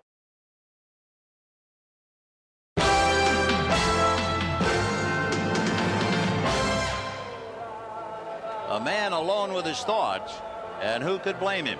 A broken hand keeping him out of the '75 World Series, and an incredible 1978 when he remained the only player ever to lead the majors in home runs, triples, and RBIs, the MVP, and it wasn't good enough to carry his club into the series, but here he is now. He sure makes hitting simple when you talk to him. He says, I see the ball and I react, and when you can react, you don't need philosophies. He struck out and flied to right. As usual, first ball hitter. Jim was talking about the fact that when he's in a slump, he goes up there and tries to get jammed, which is a strange way to put it. Breaking ball. There's a reason behind that. He says, I want to get jammed because if I'm trying to get jammed, then I wait longer and I don't open up my shoulder. If I'm swinging too soon, then I'm in trouble. But if I wait to get jammed, then I'm waiting longer. See if he bounces the curve. Nope, went with a fastball. 1-2. Rice has a tendency to chase the bad curve with 2 strikes, and we'll see if Gooden tries to still bounce one up to him. Not when you got that fastball, and there's a base hit for Rice, a fastball hitter into left field. So that means the Sox got the leadoff man aboard in the 3rd. They got a home run in the 4th, and they get a base hit to open up the 5th. That ball's the outside part of the plate. You saw him pull it. Both Hojo and Santana tried to get it. Neither one could get it, but Rice is so strong. Keep in mind that 4 times in his career he has started to swing, stopped the bat, and the torque was so great that it snapped off in his hands. Well, here's Dwight Evans, who walked and struck out 0 for 1. Rice held on by Hernandez. 5th inning. Red Sox 4, Mets 2.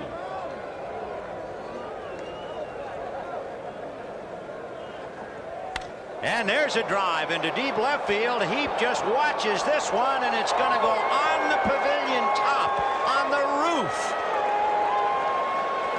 And Dwight Gooden is not good enough tonight. It is 6-2 Boston in the 5th inning. And oh, did Dewey whack that one. When you hit a ball that hard, that far, you're going up there looking for it, and I'm sure what dictated that looking for the fastball is what he did to Rice. We were all up there looking for the curveball, Vin. He never threw it, and Dewey says, well, he must be having great confidence in his fastball. I'll look for it and jump on it, and he really does. And you know what you have to think of as you watch Dwight Evans going around the bases, Davey Johnson saying, why did I let Gooden bat? And the hitter is Rich Gedman. He made up his mind he was going to swing, because that was certainly out of the strike zone, and it was a fastball. If that would have been in the strike zone, you'd have seen another line drive. 6 runs, 8 hits for the Sox. Home runs by Henderson and Evans, a double by Boggs. Those 8 hits, only Gedman is without one. And of course Clemens, who was allowed to swing 2-0. I think that might be one of the more memorable moments of the series. He must have had a baseball coach at Fordham to let you guys do that. So there's Dwight Evans and Jim Rice. They have their club out by 4. And of course the show moves to Fenway Park. Game 3, Bobby Ojeda and Dennis Oil Can Boyd. Tuesday night, 1-2. Ojeda, the former Red Sox, 18-5. Boyd, 16-10. The natural Red Sox New York connection is even carried with a note of irony this year. In 1975, the Red Sox, who came so close with the Reds, were managed by Darrell Johnson.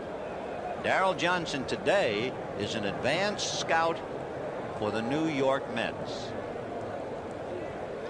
There's the curve, and that takes care of Gedman, but it's a little too late for that. Take a look at that breaking ball. You've heard so much about his fastball, but watch this bender. I think the thing he does when he looks away from the hitters is as intimidating as any pitch. You take a look at it, that's the slow curve. You can see it twist out of there, and Gedman, although he followed it, kept his head in there, he was just a little bit out in front of it. But Gooden, when he delivers the ball, twice in his delivery, he looks away from the batter. Here's Dave Henderson, who really stung him in the 4th inning with a towering drive into left center field. Dave flied to center in the 2nd inning and then found the range in the 4th. 6-2 Boston, 5th inning. There's that slow breaking ball, but it stayed up. 2 balls, no strikes. On deck, Spike Owen. Mel Stottlemyre and manager Davy Johnson reflecting the mood of the ball club. Boy, that's on his mind too, that Gooden at bat. Another breaking ball strike, and the count 2-1. Davy Johnson had to rub his chin and think. There were runners at 1st and 2nd, 2 out in the 4th, 2 long fly balls to right. He had Aguilera and Sisk in the pen. He opted for Gooden to bat. Gooden made out on a good play by Buckner, stayed in to surrender 2 more runs here in the 5th, and that's been the biggest single decision of the game. 2-2. Watch when he delivers the ball, man. He'll look away. Hitters hate that right there. I bet. And there's a shot foul. It was off speed, and Henderson way out in front of it. That's like Valenzuela looking up to the bill of his cap. Same thing. The difference is he doesn't throw as hard as Gooden, and with Gooden you want to make sure he knows that you're there. Oh, you want to holler. You want to wear one of those orange jackets that you see the highway guys that work out there. You know, I'm over here, Dwight. Dwight stung by home runs, most he has ever given up in a game, 2, and he's done that tonight. And he takes care of Henderson. That's 5 strikeouts, but right now that's just window dressing, and the batter is Spike Owen. He gave up 17 home runs all year, and Davy Johnson knows that's not the man he's been looking at. But as we said, Gooden has changed his pitching style considerably in the last 3 years, particularly in strikeouts.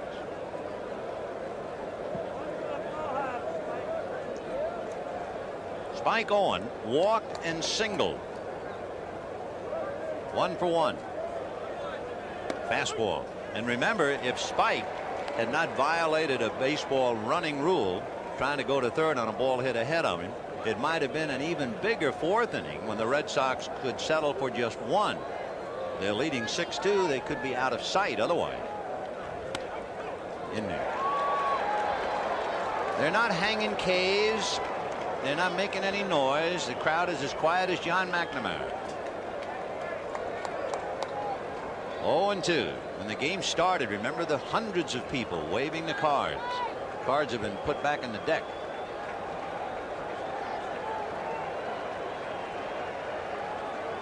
Ooh. 1-2. When the Mets bat in the 5th inning, they have Lenny Dykstra, Wally Backman, and Keith Hernandez.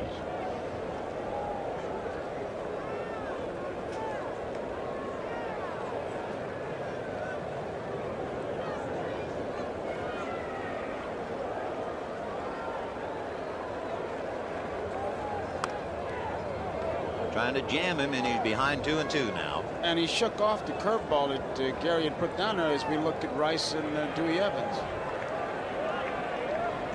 Rice and Evans, they were on that 75 club, although Rice didn't play because of the broken hand.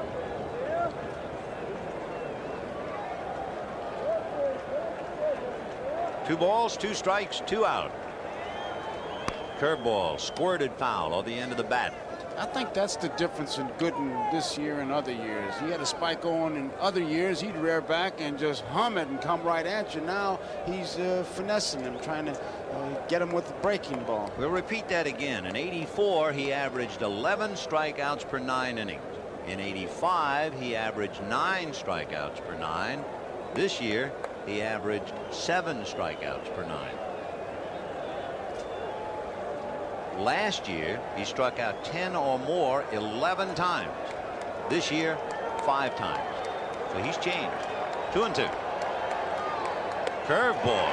So down goes Spike on, and that's the quietest striking out the side job you'll ever see as the Sox go back to work, and they're leading 6-2.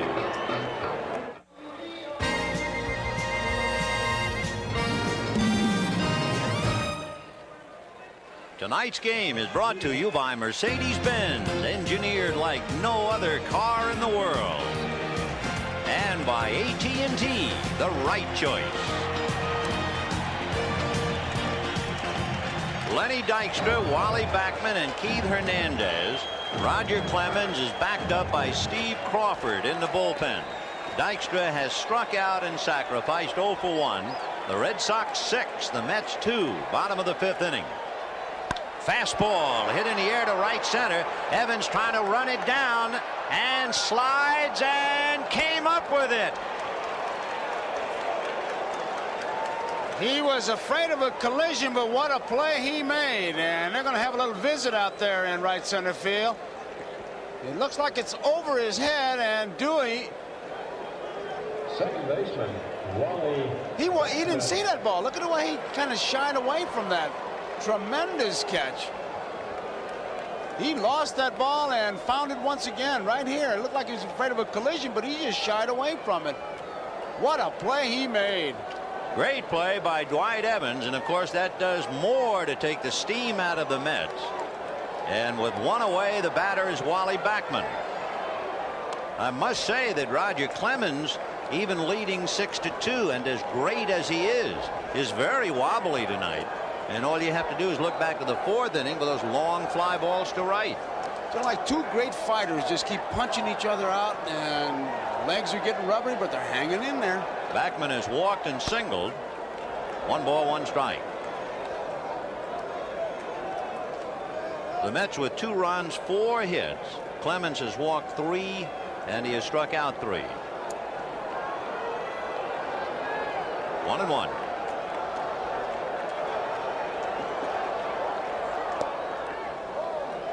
Two balls, 1 strike. Backman just trying somehow to get something started. That's why it was a bit surprising to see Dykstra hit the first pitch.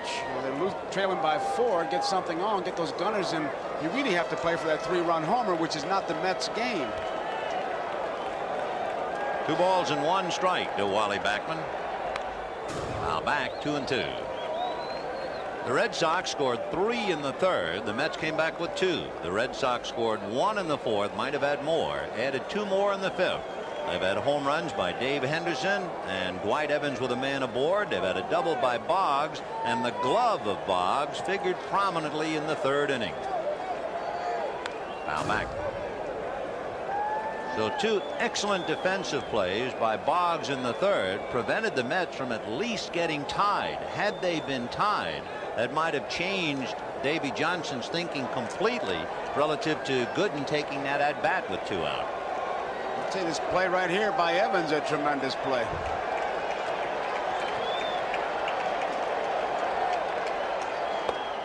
Ball 3.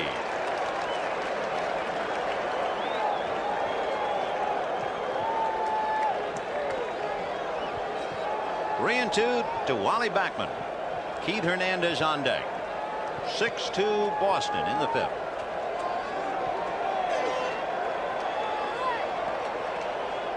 Way out. He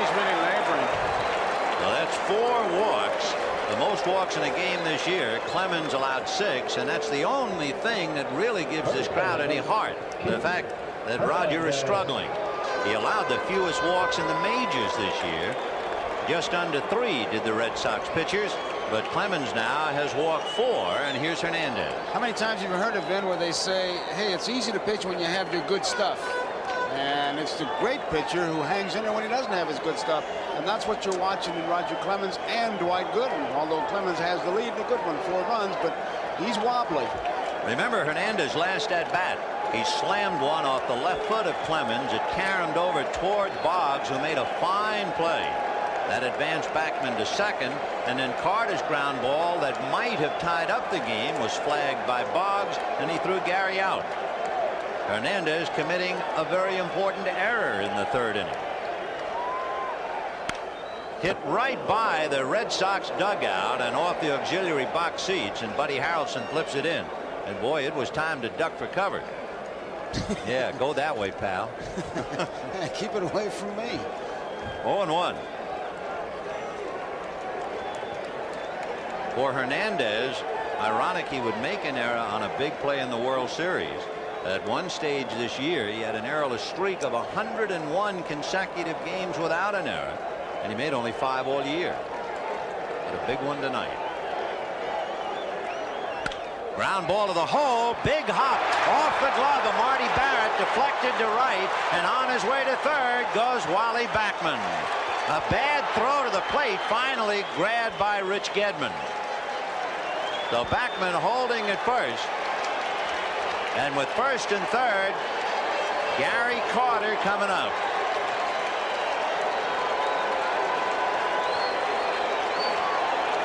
Barrett gets over there, but it takes like a kangaroo hop off his glove. And John McNamara is going out to the mound. He wants to talk to Gedman.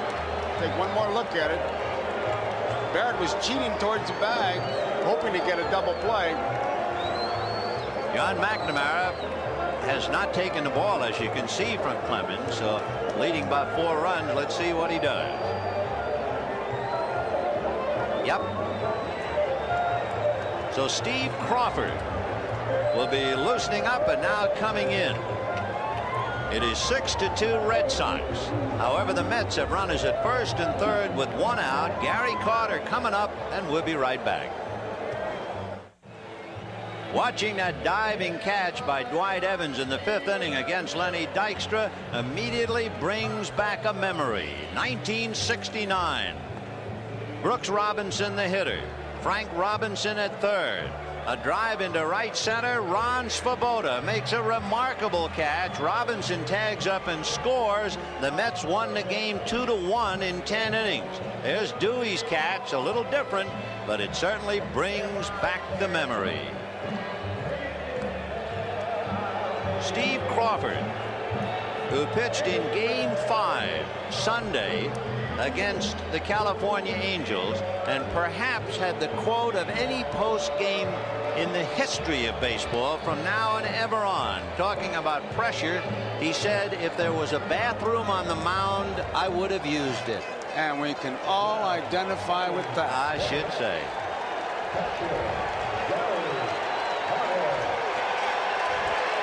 Roger Clemens, remember, as the starting pitcher, did not go the required 5 innings. Consequently, Clemens will not have anything to do with the decision. Gary Carter flied to center and was robbed of a hit by Wade Boggs. And there's a pretty good hole on the left side. Ball 1. So they're playing him up the middle. That's the book on Carter. That's where he's been going. And Boggs was quick enough to fill the gap in the 3rd. So Backman at 3rd, Hernandez at 1st, and the only out was the catch by Evans. There's a hopper through off the glove of Owen. In comes Backman, Hernandez to second. 6-3 Boston. The run is charged to Clemens. The hit is charged to Crawford.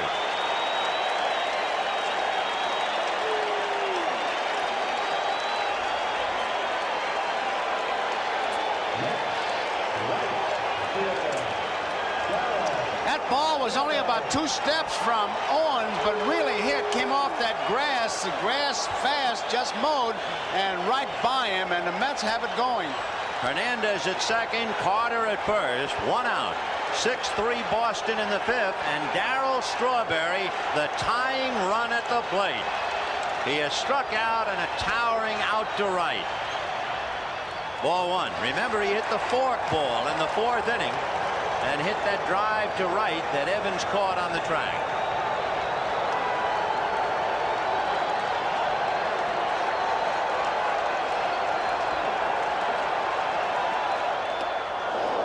One and one. Boy, I tell you, if you like crowd noise, if it does something to you, you come to the right place and at the right time. They'll start to build again now. 1 ball, 1 strike, 1 out.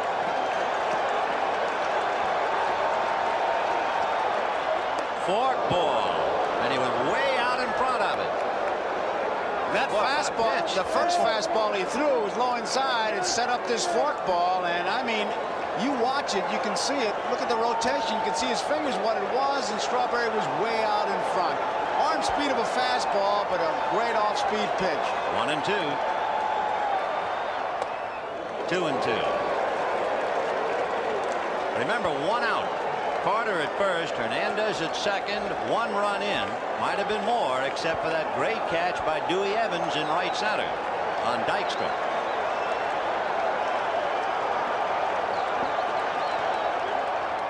Strike 3 call. That means that young Strawberry has struck out 16 times in postseason play, twice in each game. Looked like it was a fastball, the outside part to plate, and that really has to have you muttering when you go through that. The batter now is Danny Heap. 2 on, 2 out. 6-3 Red Sox. Danny flied to center and walked. 0 for 1.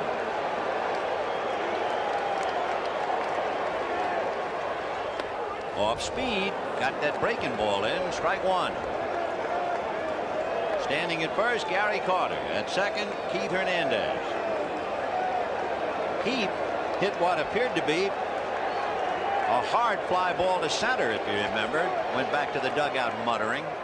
Off speed, and he went after that. Looks like showing the off speed, make him chase it, and the fastball, keep it away from him. Crawford was in 40 games during the regular year. He had 4 saves, 0-2 record. ERA almost 4, but he's given the Sox a lift. 0-2 to Danny Heap. Shook him off a pitch.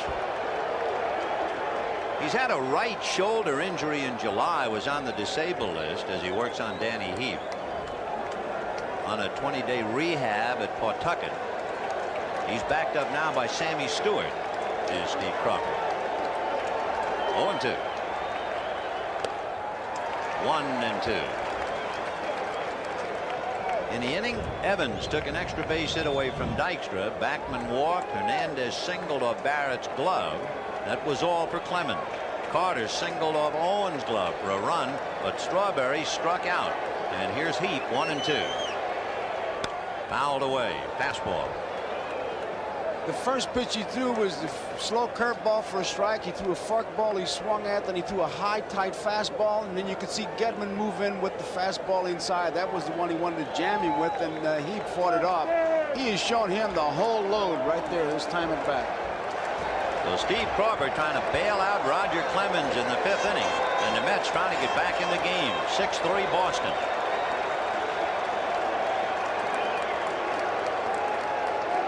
Danny Heap playing for the slumping Mookie Wilson, and he's up there in a dramatic moment.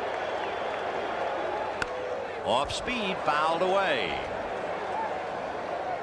If possible, it'll be something besides the fastball. He's got great confidence in it, and he's putting it in pretty good spots.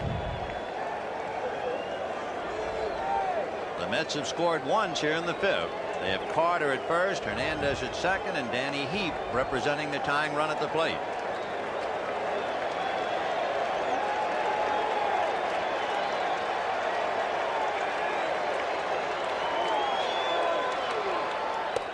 Two and 2. He wanted the fastball fastball inside. You can see Gedman slide over there. Here's where he wants to make it happen. He doesn't want to go deep 3-2 and give those guys about 3 or 4 steps. The Mets do not have great running speed out there. Hernandez at second is okay, but Carter is slow at first. 2-2 to Danny Heap. Big pitch. Ball 3. Now the edge is for the Mets, and McNamara knows it. The runners will be going 3-2 and 2 down. On deck is another left-hand hitter, Howard Johnson. So the runners poised and at the ready.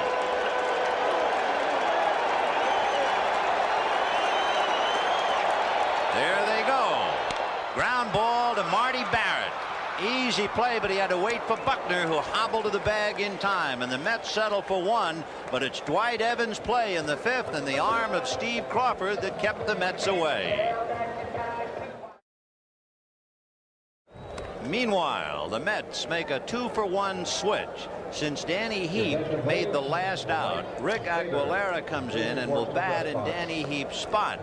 Then you take Heap out and Mookie Wilson is in left field. That means he bats 9th and he'll be 3rd up in the bottom of the 6th inning.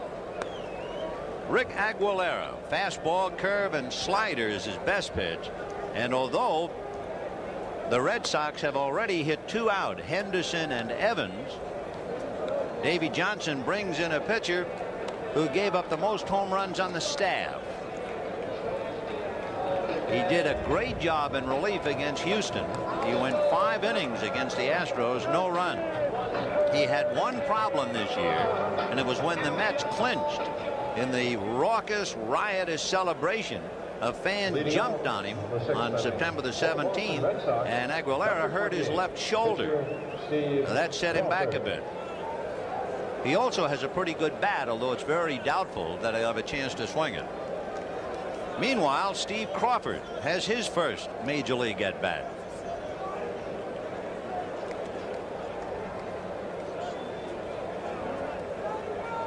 Six to 3 in favor of Boston. 0-1 the count. And now it is Steve Crawford and Rick Aguilera. And whatever happened to the dream matchup? High pop fly into shallow right field. Backman out. Strawberry.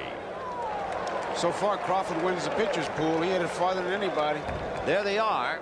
They have given baseball fans throughout the country great memories all year, but they walk off the stage tonight leaving a lot. Clemens not involved in the decision. Gooden could only lose. Remarkable. So the greatest pairing since Lunt and Fontaine here in New York, and they're gone.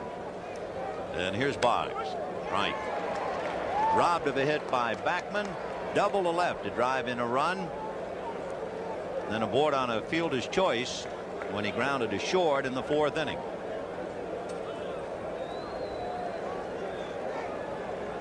Top of the 6th. 6-3 Boston. I asked Wade Boggs, I said, when do you really put yourself in gear to hit? He said, when the pitcher starts to turn, I start to turn. In fact, he's got a dance term. He calls it cheek to cheek. 1 ball, 1 strike. Subtle devil. 2-1. Smooth talking stranger. Wade Boggs. From Florida. Too bad he's not from Texas. 1 for 3.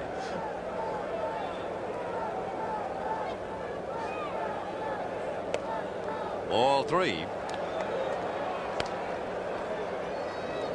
On deck, Marty Barrett. Wonder how dedicated he is. He was reading Ted Williams' book on hitting when he was in the Little League. Great book to read. 3-1. You know, you talk about Boggs as he draws that walk. Wade Boggs has a lifetime batting average in 5 years with the Red Sox of .352. Ted Williams had a lifetime batting average of .344 over 19 years. 19, and he missed a couple of years because of the war. I can still see him hit those hard sinkers. It looked like they were going to go out the ballpark and they choom right down.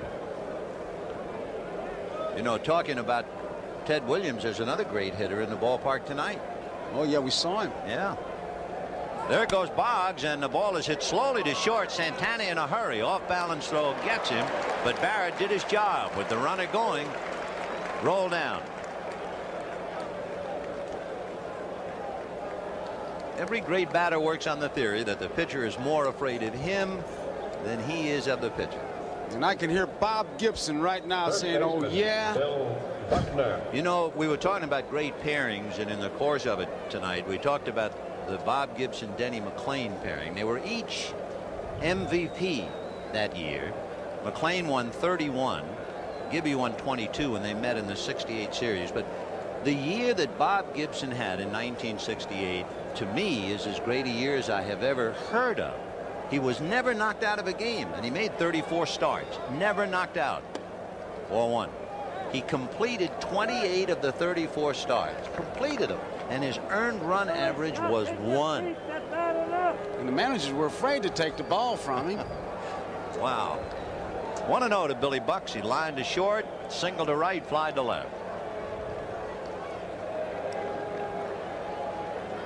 6-3 Boston, top of the 6th. Ball 2. Boggs at second with 1 out.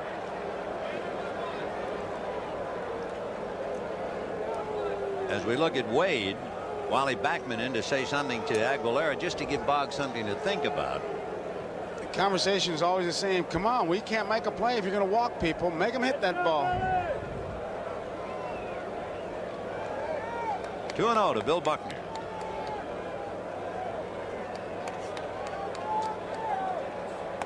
On the corner for a strike, 2-1. Aguilera had some bursts of great pitching. From June to August, he was 6-0.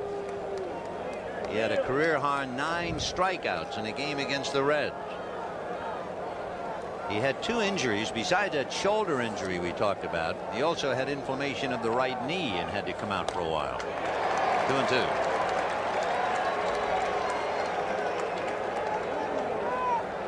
What if Carter got hit again? I saw him just shaking his head once again.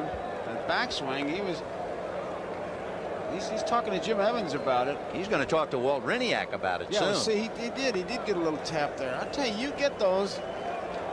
By the time the year's over, you're just glad to get away from people. I can hear Carter now. Top hand fly my foot. Yeah. Killing me. 2-2.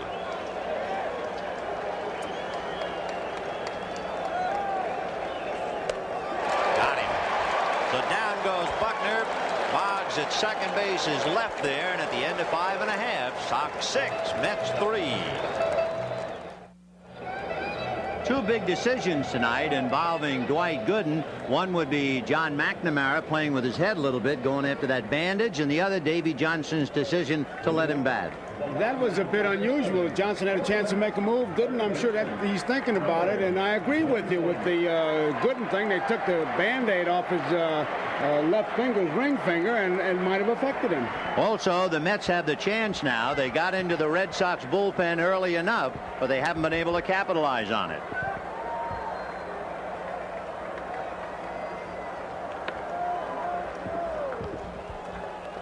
Howard Johnson will start it off, followed by Rafael Santana, and remember, Mookie Wilson bats 9th. So Steve Crawford working on Johnson. Hojo struck out in the 2nd inning, then hit what looked like to Davey Johnson, and I'm sure everybody in the ballpark, a home run to right in the 4th inning, and it died, and Dwight Evans caught it. That was a big play. Then leading off the 5th, Evans made a diving, dazzling catch to make an extra base hit away from Dykstra. Plus the 2 great defensive plays by Wade Boggs, and that's the difference. That has kept the Sox on top, leading by 3.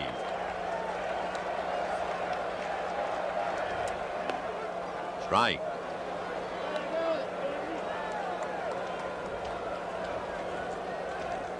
Make no mistake about it, at this juncture, the proud Mets are hurting. They lose this one, down 2-0 and go to Fenway to battle to survive. You'll hear all kinds of statements. 1-1. Fouled away. 1-2.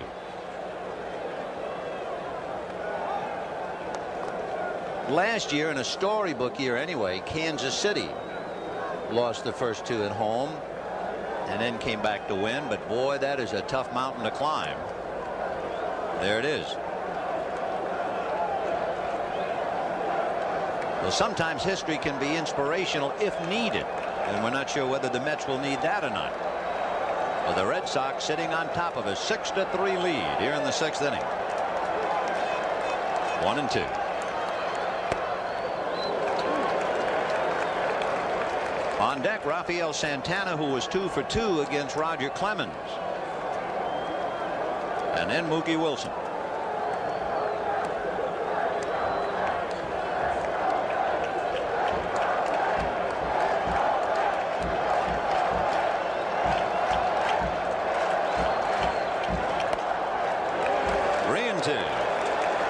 What sends managers to the water cooler and gets the old boiler really humming is to have a 6-3 lead. And there you see John McNamara. That'll do it, boy. That'll start a hockey game in the middle of your stomach.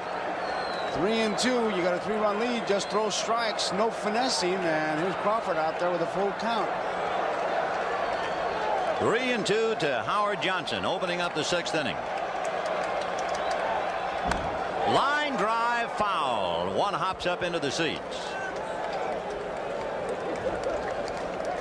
How many times I've heard it said it doesn't show up as a pitcher being wild when somebody gets the base hit, but when they keep taking those hitters deep, 3-2, it's not good pitching. Well, you know, the Boston bullpen has been somewhat maligned, and Davy Johnson has read all about it. But if Davy read the papers today, he read a quote from Joe Sambito. It made some sense about the Red Sox pen. Since the 1st of September, it has done quite a job. Popped in the air, and looking for help is Owen. Coming in to provide it is Rice. Somebody threw something out of the stands too, Vin. Wow. You can see what Rice is doing now, and that's terrible. And the fans are reacting to it.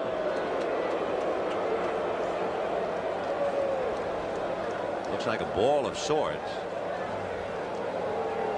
So Jim Rice makes a good play. Fan trying to distract him. Wow, did you see that thing go by like Halley's Comet? And you can see Rice pointing towards it. No need for that. What Sambito said, and it really is sharpened up now, he said since September the 1st, the Boston bullpen has fewer losses than any team in baseball. And remember, the Boston bullpen did not lose a game at Fenway Park all year. They're going to check it first. No swing, says Harry Wendelstedt, and the count 1 ball and no strikes. And the Boston bullpen, the only team to have 3 men with 9 or more saves. And Crawford is trying to make that statement stand up. 1-0 to Rafael Santana. Ground foul. Buddy Harrelson, who played every inning of 2 World Series for the Mets in '69 and '73. You might remember he got into a wildly written about fight with Pete Rose. Boy, I can see why you'd want him as a coach. He's very active before the game. In the pitched game. batting practice. Yeah. He's a good one. 1-1. Strike. You know, I was saying that before, that the Red Sox were getting ready for Gooden by having Bill Fisher and Glenn Hoffman pitch batting practice. The Mets were getting ready for Clemens with Buddy Harrelson and Greg Pavlik. So how important is batting practice? 2-2. This time of the year, it's just to break a sweat. If you're not ready by now. I mean, I would think if you really wanted to get ready for flamethrowers, you'd stand 5 feet in front of the plate if Buddy Harrelson is pitching batting practice. Maybe 10 feet. Maybe 10. 2-2. The count to Rafael Santana. Hit an inside fastball. It's backhanded and short hop by Boggs. Oh, what a play by Wade. That's the 3rd dazzler he's turned in tonight. Hey, we talk about him reading Ted Williams' book. He's been reading the Brooks Robinson book. Here's one where he backhands a short hopper, sets himself, and then makes the long throw. That's his 3rd great play tonight. Wade Boggs dazzling him with his glove. He has 1 hit, but boy, has he come up with 3 beauties. On Hernandez, on the carom shot off Clemens' leg, on Carter that would have driven in a run to tie up the game. And now this play on Santana. And then there was the other great defensive play by Dwight Evans on the ball hit by Dykstra. Mookie Wilson, ball one.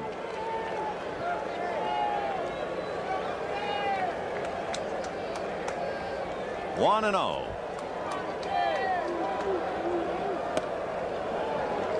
One ball, one strike.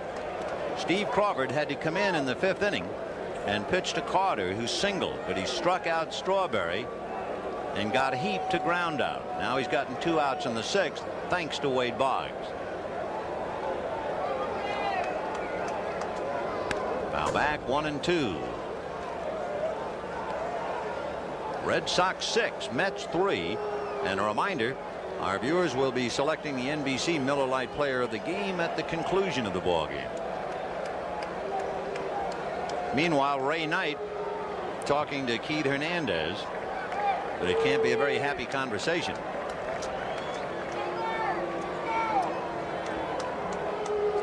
One and 2 to Mookie Wilson. The Mets bench is anything but animated. See Gedman say, shake me off. 1-2. Got him, and down goes Mookie, and Hope sinks some more at Shea at the end of 6. A dazzling Red Sox show, and they lead 6-3. You hear about Wade Boggs' bat, but he has really made himself into a good infielder. One of the great plays that he's made, and it was. And Evans, he could have made this play easily if he thought he was the only guy in the ballpark, but thinking collision and may have lost it a bit. He dives and holds it, and once again, here's Boggs. Backhanded this time. Usually when a fella can do one thing good, and Boggs certainly is good at hitting, that's all he wants to do. But the good ball player, the real good ball player, he works on the things he's a little weak on, and Boggs has made himself a doggone good infielder. Well, we've gone to the 7th inning. Red Sox 6, Mets 3, and Jim Rice, first ball swinging all night, fouls it away, 0-1. The Red Sox have really shown the Mets their game, and of course Boggs has really been a major portion of it. A couple of dazzling plays at third, as you've seen. He also doubled to drive in a run. The Sox have 8 hits, and that's going to be number 9. And for Jim Rice, his 2nd hit. And once again, the Sox get the leadoff man on base. They had Owen lead off the 3rd with a walk. Henderson lead off the 4th with a home run. Rice lead off the 5th inning with a single, and now the single by Jim in the 7th inning. Remember, Evans came up in that 5th inning after Rice jumped on the fastball and hit a fastball on the tent out there in left center field. He'll look for his pitch, and if he gets it, he'll take a pretty good rip. You know, if you have studied baseball at all, you know that the Mets have not been the only people to host a game here at Shea Stadium. The Yankees played here. There's a base hit to center. The 2 on and nobody out. The point being that a couple of the Red Sox were no strangers at all to Shea Stadium when the Yankees played here. Don Baylor played here. Bill Buckner, Dwight Evans, Tim Lawler, Jim Rice, Joe Sambito, Calvin Schiraldi, and Tom Seaver. They all know about Shea Stadium, and they now have piled up 10 hits. For Evans, he has a single and a 2-run home run. And here is Gedman, who was the only regular in the lineup without a hit. Everybody else has at least one. And forget the pitcher. They jumped on the first pitch, Rice and Evans. And he tried to. 0-1. The Mets thought he might bunt. They brought up the corners, but now Hernandez is back. Howard Johnson is right at the bag at third. So they're not expecting Gedman to bunt towards first, at least. I think I'd snap off a curveball right here, hope for the ground ball. If he bunts, he bunts. I wouldn't look for it. No. Hit down the left field line, slicing foul, and well out of play. 6 runs, 10 hits for Boston. 3 runs, 6 hits, and an error for the Mets. I just wonder if he missed a sign or something, because Carter really talking to him. There's no way you're going to get a ground ball where that pitch was. And that's what you're looking for. 2 men on, nobody out, catcher running. He's got the good overhand curveball. And with the man on second base, they could have conceivably switched signs, and luckily it was fouled off, and Carter was not crossed up. But he sure had an animated conversation, if nothing else. One catcher trying to outslick another at the plate. Gedman grounded out and then struck out in the 3rd inning and struck out in the 5th against Gooden, who went quietly in the 5th inning, even though he struck out the side. He gave up a single and a home run to Evans, and he was done. He's not sure of the signs. See, what I knew that was happening. I'm almost positive he got crossed up. Now, usually when you got a man on second base, you touch your equipment, that's the indicator. Whether you touch the mask, it'll be the first sign. Touch your chest protector, it'll be the second sign. Touch your shin guard, it's the 3rd sign, or whatever you make up between innings. And Carter went to his mask, and as soon as he did, Aguilera backed off. Now he goes to the protector and then the mask, and we'll see about the 0-2 pitch. It's Loop back a second into shallow center. It's going to fall for a hit. Coming to 3rd is Rice. The ball is bobbled in center, but they're still going to hold him, and the bases are loaded with nobody out. And Carter is still annoyed and upset with Aguilera. He shook his head and patted him, although that time maybe he was just consoling him over the blooper. They made a good pitch, and the hitter got away with it anyway. So now Gedman joins the fun. He bloops a single to center, and everybody but the pitcher with a base hit. And the batter is Dave Henderson. Dykstra thinking maybe Rice was going to come to the plate, but there was no chance, especially with nobody out. Even though he dropped the ball, they had already sent Jim back. Nobody out. They're not going to take many chances. I mean, it's station to station. Keep making left turns, guys. Rice at 3rd, Evans at 2nd, Gedman at 1st. And here is Henderson. Flied to center, hit the home run, and struck out. The infield has to play up. And the pitch outside, ball 1. It's too late now to give up a run and go for 2. It's the 7th inning, and the Sox are leading by 3.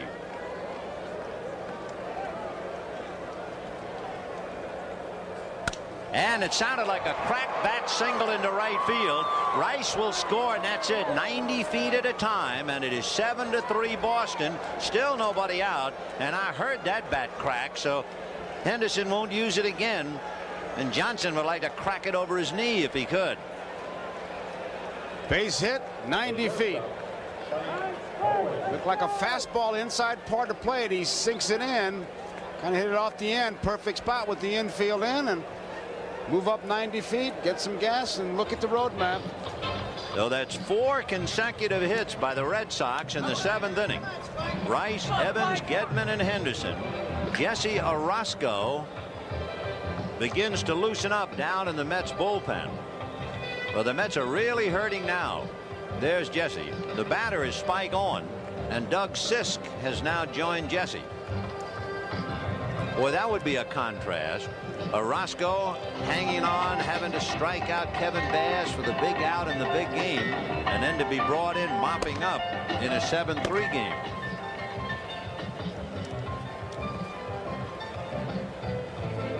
Bob Stanley throwing in the Boston bullpen, and Davey Johnson, a troubled and very unhappy Mets manager. Here's Bob. So the Sox just trying to tear it wide open now. Evans at 3rd, Gedman at 2nd, Henderson at 1st. And the infield must stay up. You might say, why would you wonder about a grand slam home run with Spike Owen at the plate? Well, the last grand slam in a World Series was by a pitcher. 4-1. Dave McNally of Baltimore. He hit it off Wayne Granger, so in case you had the thought. Steve Crawford is not on deck yet, and now he's coming up the steps of the dugout. 1 ball, no strikes. Fouled away.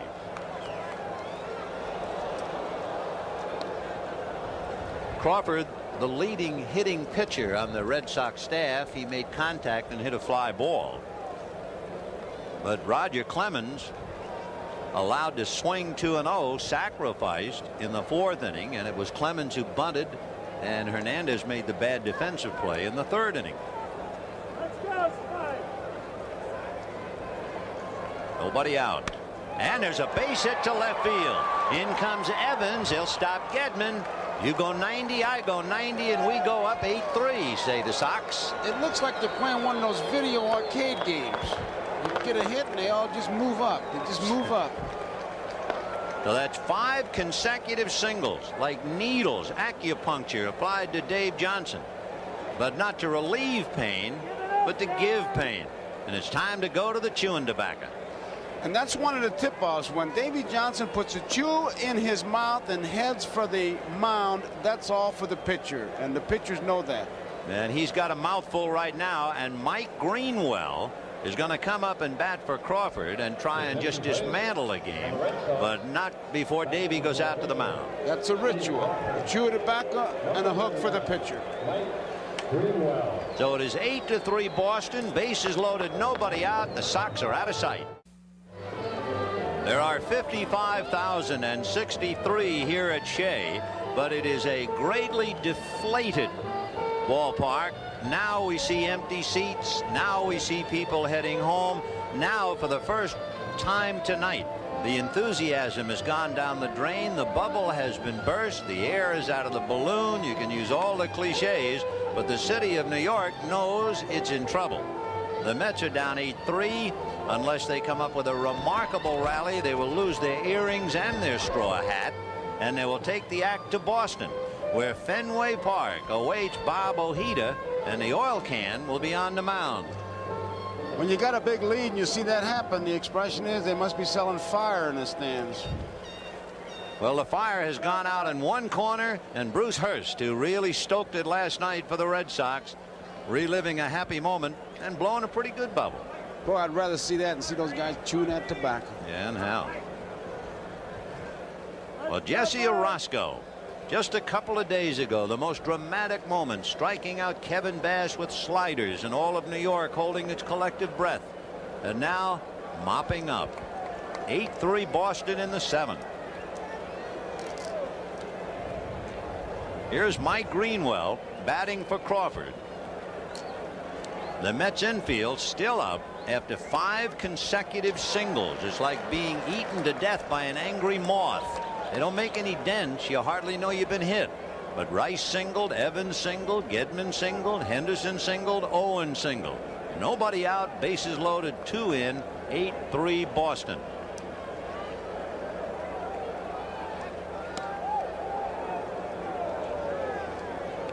In the World Series, as you can see, 6 consecutive hits.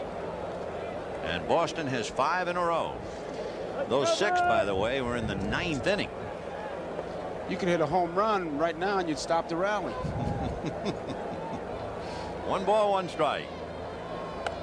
Ball 2, 2-1. I mean, it's all those singles. Center field, center field, center field, right field, left field. And of course, hanging over Shea Stadium, not only the pall of defeat, but also the weight of the second guess. And I'm sure Davy Johnson, had he only been given the opportunity to do it over. That was in the 4th inning with 2 on and 2 out, and the Mets very much in the game. Gooden batted, stayed in the game, gave up 2 more runs in the 5th inning, and for all intents and purposes, the game went down the drain. And although Johnson was probably right in his assessment of Roger Clemens, feeling that the Mets would get to Clemens, Roger, remember, had to leave in the 5th inning. It was too late. 2-2, the count to Greenwell. Gedman, Henderson, and Owen on the line. Ground foul back of Walt Reniak, the pride of Natick, Mass. What were you telling me as we look at Steve Garvey and Jay Johnstone? Yes, here's to you. Schlanthawallager. That's a Gaelic toast. Bob Stanley told me that in high school, Reniak holds the high school passing record over Flutie. And Bill Robinson, who insists I am not the batting instructor, I am the hitting instructor, still waits for the Mets to hit. 2-2.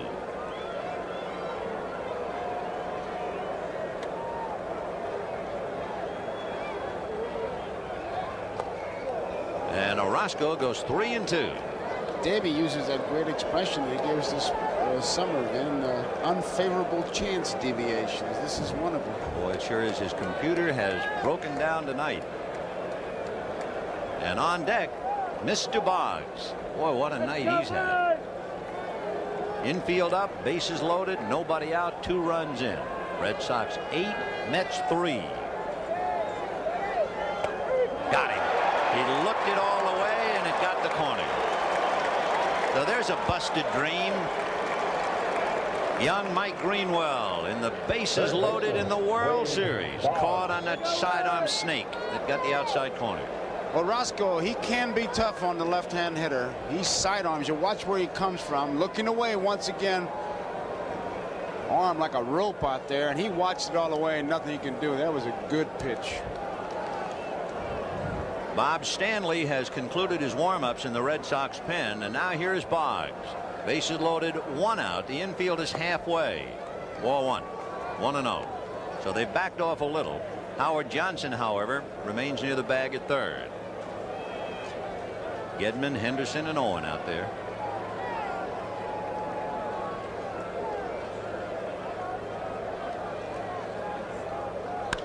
Slicing foul down the left field line, way out of play. 1-1. When the Mets hit in the 7th inning, they will send up Len Dykstra, Wally Backman, and Keith Hernandez. If you're wondering, Boggs does have a grand slam this year. Oh, that was a good pitch. He quit on it and dropped in there. Vicious curveball. It's the kind of a pitch he usually waits on. Hits to the opposite field. 2 strikes now. He'll be going almost certain to be from the mound towards left field. 1-2 to Wade. Got him on the breaking ball, and that's quite a feat in itself. So Orozco strikes out Greenwell and Boggs, and that'll bring up Marty Barrett. Second baseman, Marty. Big breaking curveball, but it is also his motion. When he gets that left arm out there, watch it. Looks away. That's intimidating. Finds that target, and look at that. From way out there, the curveball. And you can see Boggs bailing out. Bat was there, but the body was in the first base coach's box. Marty Barrett grounded out, twice singled to right and grounded to short, but he's gone the other way 3 out of 4 times. Ball 1. Remember last night talking to him, he said, I want to protect that outside part of the plate. I go that way. I'd rather be jammed inside than to take that pitch outside for a strike. Well, they say he likes the ball away, and he has certainly shown that in the 2 games. On the outside corner, but it was up, and they count 1 ball, 1 strike. You can see by his stance that he strides that way. Orozco with a fastball and a good slider. There's that mystery foot. He moves it but doesn't know why. As soon as he starts to swing, there's that mystery batter's box. It's a rumor. Ball 2, 2-1. There's no such thing as a batter's box. It's long gone.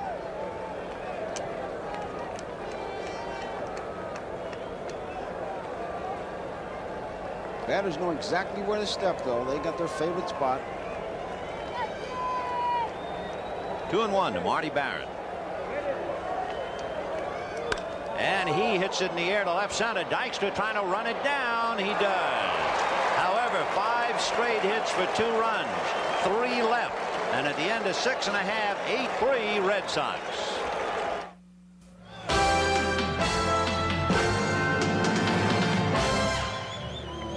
Tuesday night at historic Fenway Park in Boston. It'll be the return of Bobby Ojeda in a New York Mets uniform, and the can will be waiting. Tuesday night. But we still have plenty of tonight left. 3 innings to go. And Bob Stanley, the big guy with a good palm ball. He'll be working on Lenny Dykstra. 1 ball and no strikes. So the Mets got what they wanted. They got into the Boston bullpen early enough, but Crawford shut them down, and now Stanley's trying to do it. A hopper into left field. Base hit for Dykstra.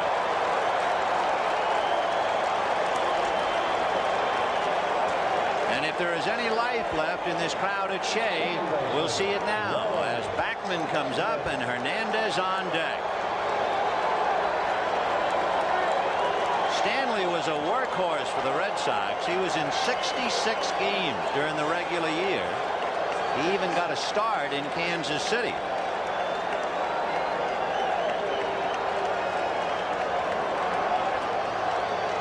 Dykstra at first with Buckner in front of him and Backman at the plate. And he's going to try and left the bunt in Rich Gedman's mitt. 0-1. It's kind of interesting the way Buckner and Dykstra are playing over there. Buckner's way off the bag, and he's setting up a defensive maneuver with his second baseman Barrett. There you see it, and Dykstra gets behind him. It is 8-3 Red Sox. Bottom of the 7th inning. There's the palm ball, and he missed with it. 1 ball and 1 strike. Bob Stanley finished 50 of his 65 relief appearances. I mean, he got the job done when they needed it. Backman waiting. 1 ball, 1 strike. And there's a ball hitting to left center, base hit. Dykstra to second and holding, and the Mets try to come back.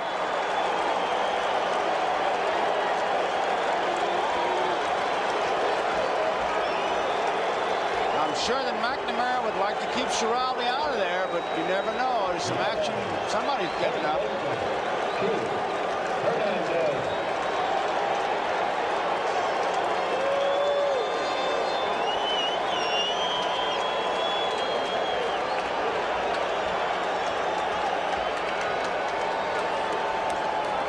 The crowd is showing life.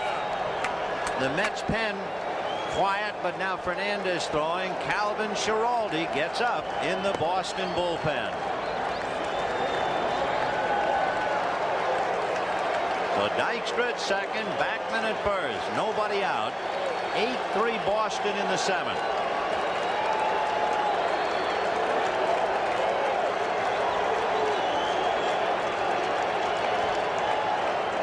Hernandez walked in the first inning, slammed one off Clemens' leg, and a great play by Boggs got him in the 3rd inning, and he singled off Marty Barrett's glove in the 5th.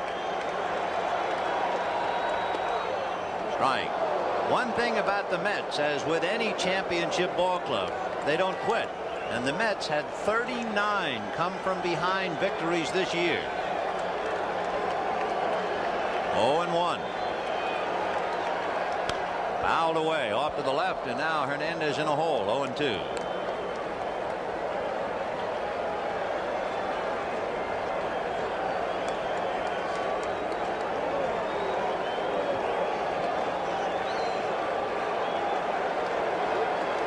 Mets trying to get back in the game.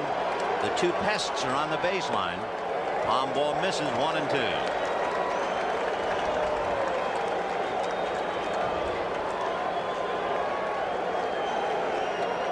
On deck, Gary Carter.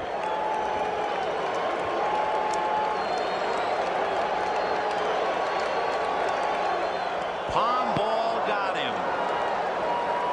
You talk about changing speeds. What a surprise that was. 1 ball and 2 strikes, and Stanley gives it the big windup and throws the palm ball. There you see it. You got a good look at how deep in his hand it was.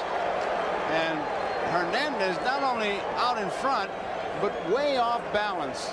That super slow-mo really showed that palm ball. I think the palm ball is extremely effective, especially if you're a man as big as Stanley. He's 6'4" and 220, and you expect everything to come up to the plate in a hurry. Here is Carter. It's that arm speed once again. Yeah. Very deceiving. Carter flied to center, robbed of a hit by Boggs, and singled. Strike.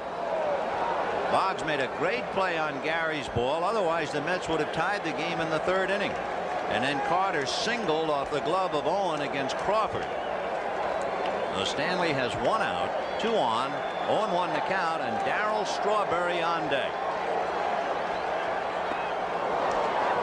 Good sinker. Bottom dropped out. The old expression really holding true. 0-2 the count. And there is Strawberry, the big gun that has been thoroughly silenced in October. You know Carter's got that palm ball that he threw to Hernandez on his mind. 0-2.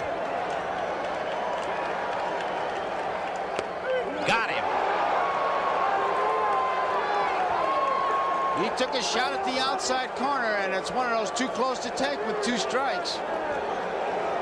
Right fielder, And that pretty much says it all. I don't think it was a strike, but... Boy, there's a lot of head shaking in New York.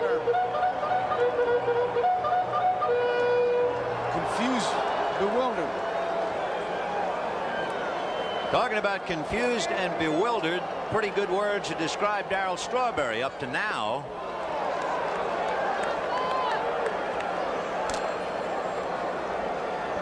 Here's that pitch to Carter. Look at Gedman setting up. There was no doubt in Evans' mind. 0-1. 1 ball and 1 strike. Vin, if I was Strawberry right now, I would look, as we look at Carter, I would look for the pound ball right now and just guess and give him a strike. Can't do any worse than that. He has struck out twice tonight.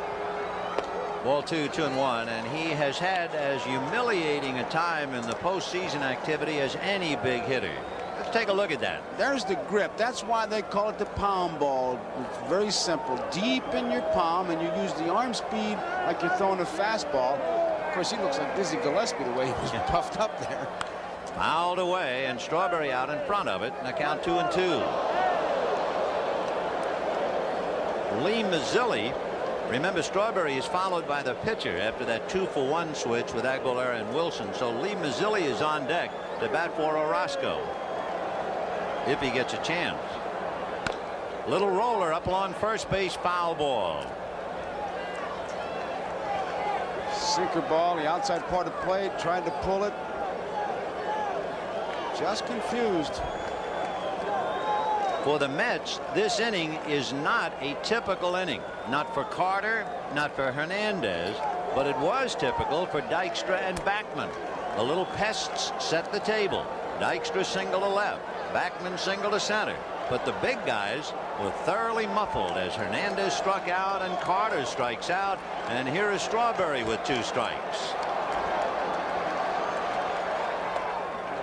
3-2. Tell you one thing, I don't know how in the world you can throw a pound ball for a strike, and the Mets are probably wondering that too. Hernandez is angry, visibly affected about the way that ball fooled him to strike him out. 3-2, runners go. 1 hopper, staying with it is Spike on. Low throw, Buckner digs it out. It's as if they're trying to tantalize the Mets. 2 are left, and at the end of 7, 8-3 Boston. This telecast is presented by authority of Major League Baseball. It may not be reproduced or retransmitted in any form without the express written consent of Major League Baseball. It is 8-3 Boston in the 8th inning. The Mets have left 6 men in the last 4 innings. They have left 8 in the game. The Red Sox left the bases loaded in the 7th inning, and they're still breezing and leading by 5. leading off the 8th inning for the Boston Red Sox. First baseman Bill Buckner, followed by Jim Rice, and then Dwight Evans against Jesse Orozco. Buckner lined to short, single to right to drive in a run, flied to left and struck out.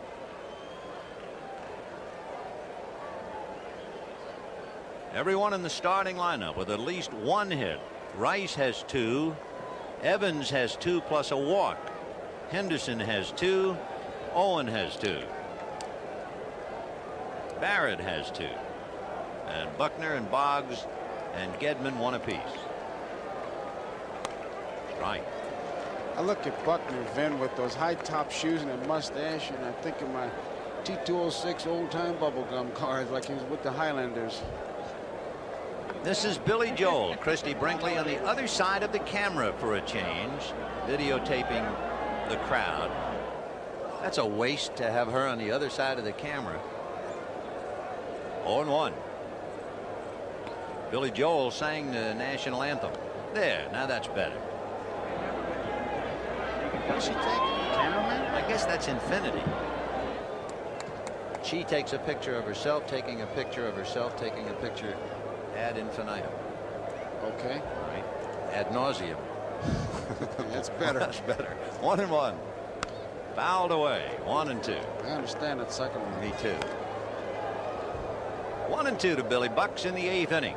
8-3 Boston. Bobby Ojeda.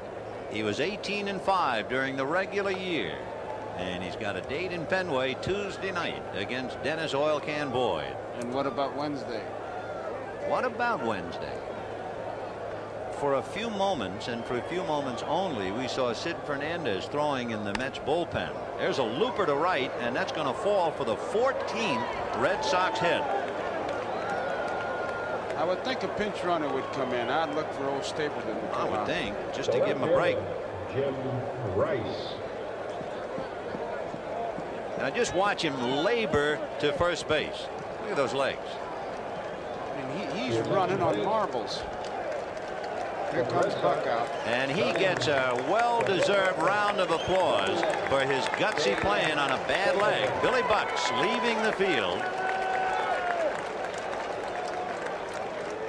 And running for him at first base, Dave Stapleton. And they know how much it hurts him. Boy, do they ever. And he never complains. No. So there is Dave Stapleton at first. And Jim Rice with 2 singles and 4 trips at the plate.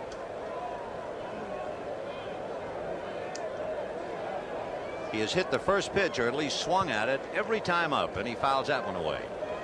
And as we talked about last night in talking to him, he makes up his mind before he goes into the batter's box. You know, they say he'll be a first ball fastball hitter. He was a first ball slider hitter just then. He's an equal opportunity first ball hitter. That's right. You He'll throw hit it, I'll hit it. 0-1. Fastball. 0-2. Here's what they're choking up on the bat, what he did. He says, I just want to be quick with the bat. And if I can be quick with the bat by choking it up a little bit, he's a little bit down on the end, though, now. He's still up a little bit, not right down on the end, but he's been up higher than that. He wants to be quick with it. Stay away from strikeout and double play if he can. 0-2 to Jim. And he whacks that off-speed pitch into left field for a base hit. And what an exchange of looks. Gary Carter turned and walked away in disgust, looking over towards the Mets dugout. Orozco stared at Carter as he walked over towards third, as if to say, no matter what we serve up there, it's a base hit. Boy, the Sox have really made an impression on the Mets tonight with 15 hits and 8 runs. But, you know, I could see Gary staring out there. You're saying to yourself, man, you got him 2 strikes. If you're going to throw a curveball, bounce it up there. He might chase it. Maybe something will happen. But to give him a room service job like that, you're asking for off speed. Boy. All right, 2 on, nobody out. And here's Dwight Evans. That's the off speed pitch, but he got it outside. Ball 1. Dwight walked and struck out. Hit a 2-run home run in the 5th inning. Singled in the 7th inning. And made a dazzling catch of a ball hit by Len Dykstra in the 5th inning. Little slider for a strike. That's the interesting thing about what the Red Sox have done tonight. Number one, they've hit everything that the Mets pitchers have thrown up there. And Don Baylor, who has been the designated sitter for 2 games, will probably be back in action at Fenway Tuesday night. Big chopper to short. Santana goes back to second, and Backman on to Hernandez for the double play. And what a great job Backman did on the pivot. He really had to go to the shortstop side and really put something on it.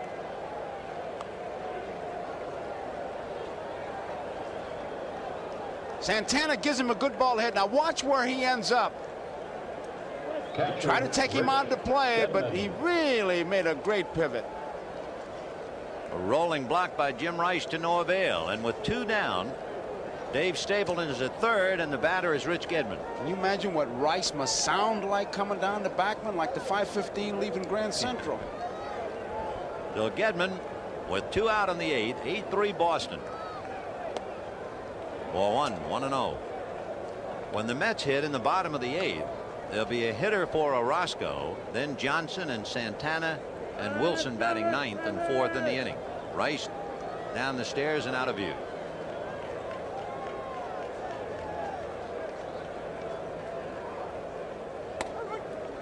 One and 1. So the Red Sox have been extremely impressive in 2 games. They won that tough one 1-0 last night. Tonight they have piled up 15 hits and 8 runs. They have had 4 dazzling defensive plays.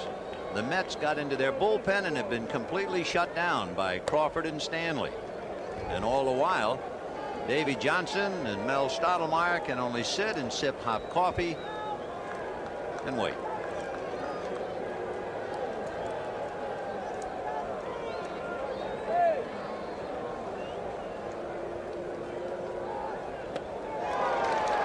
Two. And as you say that, Vin, I just think of that shot of Baylor. There'll be no pitcher in the ninth spot when they get to Fenway, and Baylor's had a tremendous year for him. And remember how they talked about how the Red Sox were going to be at such a great disadvantage. They couldn't have the DH. They'd have to maneuver their pitchers. They'd have to get into the bullpen. 2-2. Got him, and he flinched, quit, and Orozco strikes him out. Gives up 2 hits and nothing else. A man left at third at the end of 7 1/2. 8-3 Boston.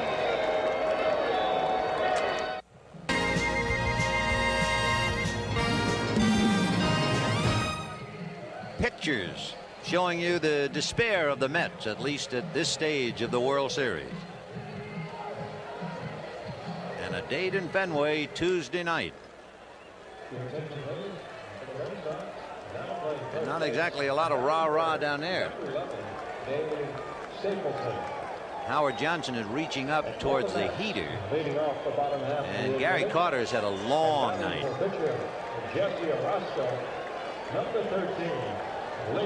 Lee Mazzilli, followed by Howard Johnson, and then Rafael Santana. Bottom of the 8th inning, 8-3 Sox.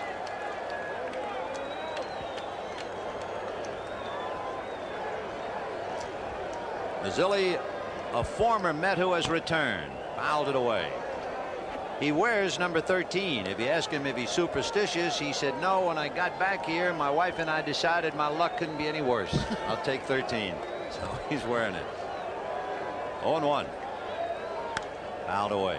When he was a kid, he was not that well known as a baseball player, but he was a dazzling speed skater. He won 8 national championships.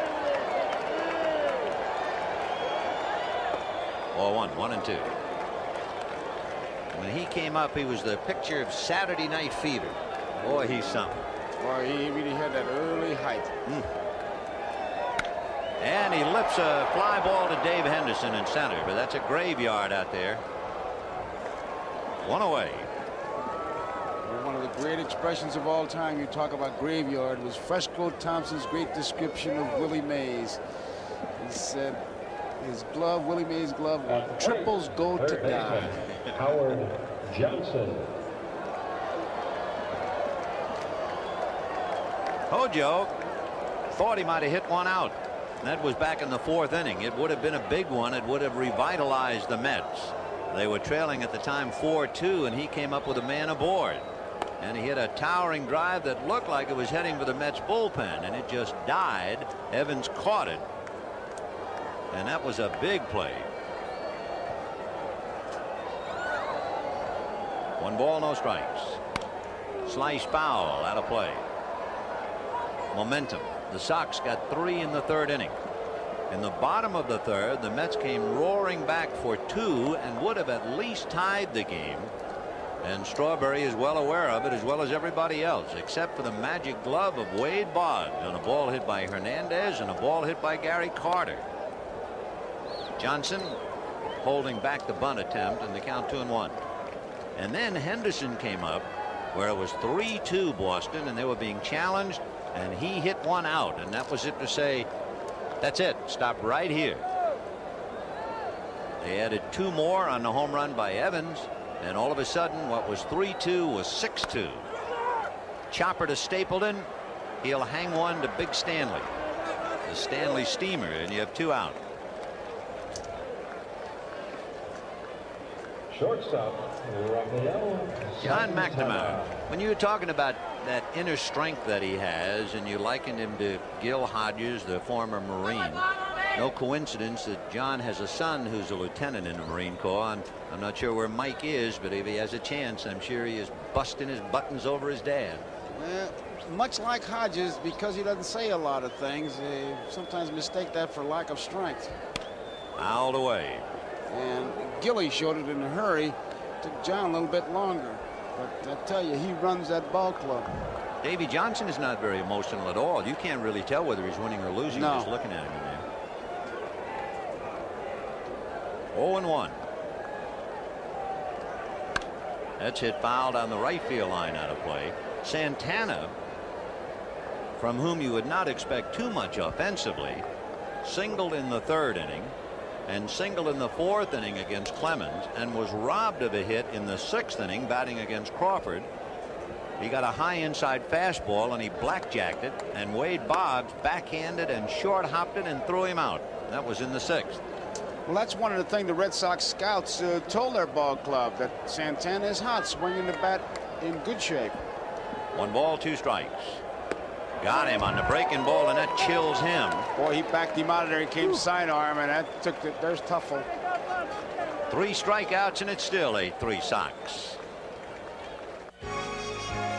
Tonight's game has been brought to you by Miller Lite. For great taste, there is only one light beer.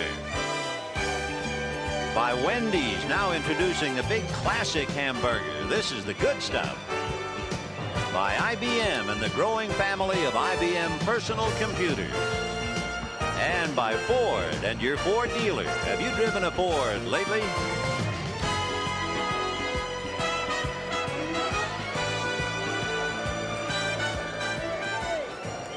The big Hawaiian will hang 10 on the rubber now as we go to the 9th inning. Sid Fernandez. And leading off, Youngster will be the 4th Mets pitcher. Dwight Gooden, then Aguilera, Orozco, and now Fernandez. He will be pitching to Dave Henderson, Spike Owen, and then Bob Stanley. Fernandez, a 16-game winner. In seeing him pitch tonight, you begin to think more and more about Game 4. Johnson was pretty sure he was not going to expose his young left-hander, who was inclined to be a little wild anyway, to Fenway Park. But now all of a sudden you're starting to wonder. Aguilera pitched a while. He pitched almost 2 innings tonight. Got to be Darling. And would you bring Darling back? Darling last night went 7 innings. Knocked on his numbers in the collision by Henderson. It would appear as if he would be the logical choice. Line drive, 16th hit for the Boston Red Sox. And Fernandez is welcome to the club. 8 hits off Gooden, 5 hits off Aguilera, 2 off Orozco, and now this one against Fernandez. Tuesday night's game is going to be something. I mean, you talk about drama. Fenway Park, the Mets played there once in a meaningless exhibition game. They will be playing for their baseball lives, and it will mark the return of Bobby Ojeda to Boston against the Can. Right. When you talk about Oil Can Boyd, and they talk about the guy's got 6 pitches, natural ability all over the place. Ojeda's done some job and familiar with Fenway Park. And there he is. And I would think the Boston fans will probably make a little noise. Oh. Fouled away, and the count 0-2. Listen, this ball club, I tell you, they waited a long time to make some noise. 1918, the last time that the Red Sox won a championship. Whether that was an ominous note for the Mets and a harbinger of good things to come for Boston. But the last time they won it, they won the first game 1-0, pitched by Babe Ruth, and they won last night 1-0. They had the frustration of 75 and the heartbreak of 78, but they'd forget that in a hurry if they keep this thing going. You don't think the Mets want to spoil that homecoming just like the Red Sox spoil this homecoming. So Tuesday night will be something at Fenway Park. 1-2. Spike Owen, a switch hitter, batting right-handed. Davy Johnson has to be deep in thought, watching Fernandez, thinking about Tuesday, and then the gap in his plans on Wednesday. Ground ball up the middle, and even though it hit the side of the mound, that couldn't take the sting out of it. That's 17 hits. So there are runs in the stockings, and there are 17 hits to go along with them. Number 46. 2 on, nobody out. It's the 3rd hit for Owen. Yep. Henderson 3. And remember, he hit it right-handed. So Spike on. with 3 hits and a walk. And the batter is Bob Stanley. Oh, he wants to crack a bat so he can put it in his trophy case. I know he's videotaping this. Johnny Mack wants him to sacrifice, or at least the Mets think so. Let's see. Yep, Hernandez right on his neck, and he fouled it back.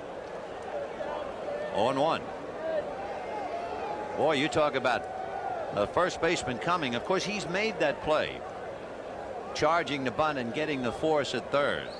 The only way you make the great play is by gambling. He's really going to get burned if Stanley had enough to punch it down the first base line, but that's pretty easy to say. You're in that batter's box. You make up your mind to bunt one way. Very difficult to change.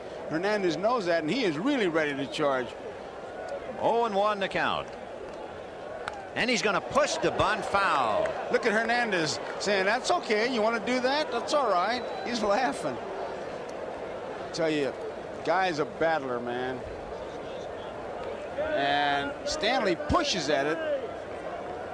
Wants to push it past Hernandez. Boy, these Red Sox pitchers are something. Clemens swings 2-0. Stanley's not content with bunting. He's going to push one by Hernandez. I mean, they love it, huh?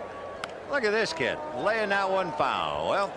Well, Stanley at least hit the ball. It's a moral victory because the last thing he wanted was to get a mark on the bat, and he at least got that. Sure did. Though Hernandez did not get the force, Stanley striking out, bunting foul. 2 on, 1 out, and here's Wade Boggs. Robbed of a hit by Backman, double to left, and walked, and he's at a fielder's choice and struck out. 2 on, 1 out in the ninth. 8-3 Boston.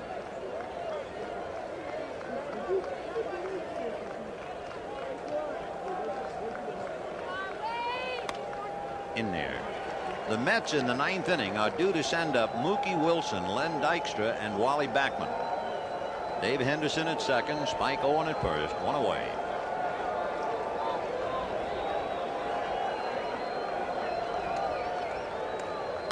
Big slow curveball in there. Boggs, it's that old expression about cutting bait. He wasn't quite sure what to do with it. 0-2.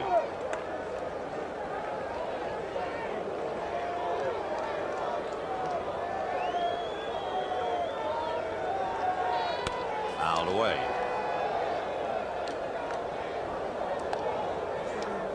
I figure we're 3 hits away from even talking about the record, but if you wonder, the record is 20 hits. The interesting thing about it, back in 1946, the Cardinals got 20 hits against Boston, and that looks like it might be 18. It is, against the wall.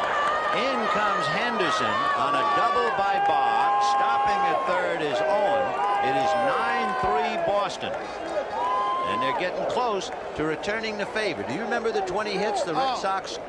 No, the Red Sox. No, I was just going to say the Red Sox, let's see, what would be received off the Cardinal bats? Yes, I remember. Did you have a slice of that pie? Yes, I did. How big a slice did you have? I had 4 hits. 4 hits, 4 bullets. Well, there's a bullet over the Straw's head. So the beat goes on. Meanwhile, holding at third is Spike Owen, and they're checking him out. He might have hit the bag while waiting for the sign from Latchman. Meanwhile, Hernandez has had it, 2 singles and a double, and you have a pretty good indication of why Davy Johnson was not thinking of using him in Fenway for sure. Oh, and evidently rounding third, tried to jam on the brakes and twisted his ankle slightly, or more than slightly, as he hobbles off. Ed Romero can pick up for him. So Spike has to come out. And he did a fine job. He had a walk, 3 singles. For the Mets, number 36, Doug Sisk. So Doug Sisk will be coming in. Ed Romero will be the runner, and we'll pick up right after this. Right-hander Doug Sisk, the 5th Mets pitcher. It's been Dwight Gooden, Rick Aguilera, Jesse Orozco, Sid Fernandez, and Doug Sisk. You can see Sisk's numbers, and he is asked to try and get the outs. There's no one throwing in the bullpen. You only have Randy Neiman and Roger McDowell left. Oh, you got to get Vern Hochscheid in there. He's close. By Vern, a coach. I broke in with old Vern in 1942, and we got to remember old Vern. Right. The infield is up. If there ever is a sinking feeling, it has to be an infield up, trailing by 6 in the 9th inning. Ball 1. 9 runs, 18 hits for the Red Sox. 3 runs, 8 hits, and an error for the Mets. Albeit a pretty important error back in the 3rd inning by Keith Hernandez. Marty Barrett was extremely tough with the bat with men in scoring position against the Angels. In fact, he was 7 for 10, and he's got another opportunity. 2nd and 3rd and 1 out. Plus handling everything that was hit his way. He was the MVP, and deservedly so. Dave Stapleton is on deck. Doug Sisk out of Washington. Sinker slider pitcher. All 3. He did not allow a home run all year. In fact, the last home run that Sisk allowed was in August of '85.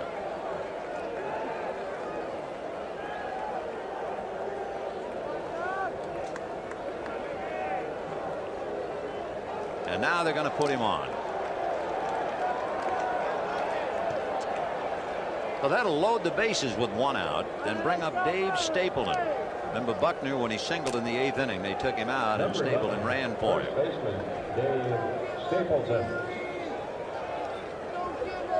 Isn't that something? What happens to a ball player? You talk about a staircase to paradise. That's the staircase to the cellar. Wrong way.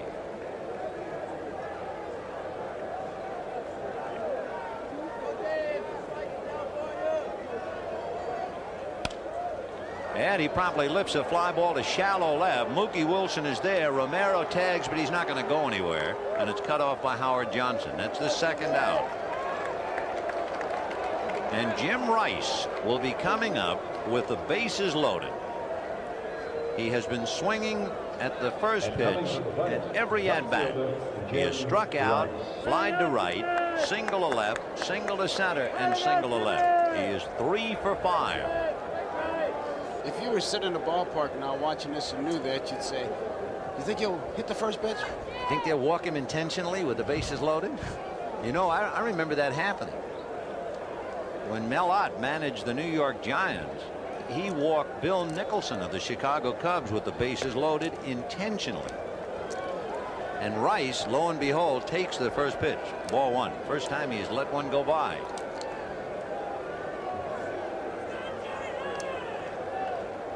(9-3) Boston. In there. It looks like he's higher on the bat from here. I don't know the close-up shot, but you can see more of the bat handle than the last time. Yep. Definitely. It was a little bit lower last time. Romero at 3rd, Boggs at 2nd, Barrett at 1st. 2 out. Sinker. 1 and 2. And I was talking to Harry Minor, the Mets scout. He was telling me that Sisk coming down the stretch was a pretty good pitcher for him. Kind of got lost with everything else, but he did some pretty good work.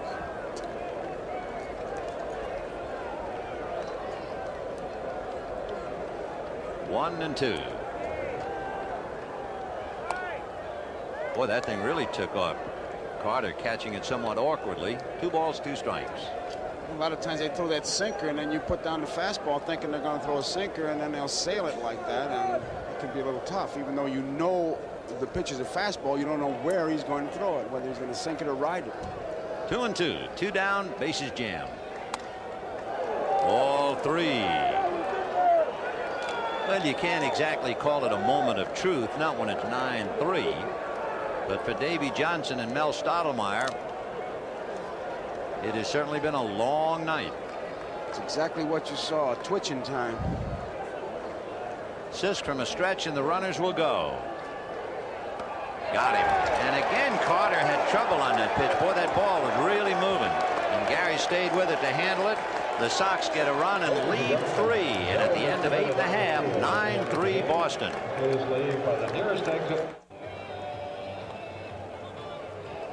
Davy Johnson summing up, I think, exactly how he must feel tonight.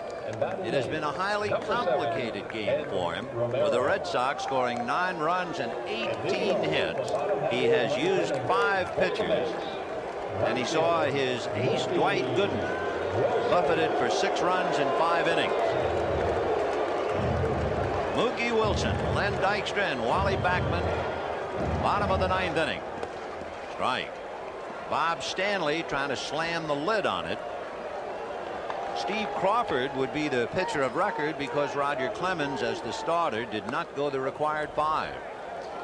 And as you look ahead, Vin, we talked about Tuesday and Wednesday, Schiraldi was only up to throw a few pitches, so that's a plus for the Red Sox. The Red Sox hand gets tougher and stronger.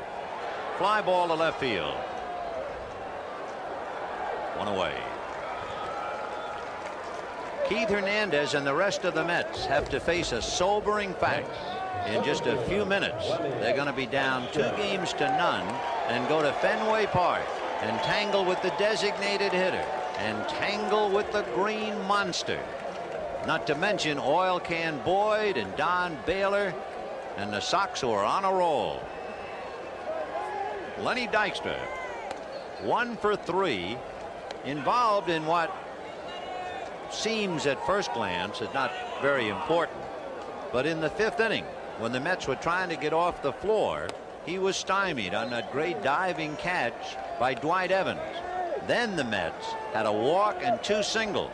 And with the ballpark bursting in sound, Strawberry struck out, and there was a ground ball, and that was that.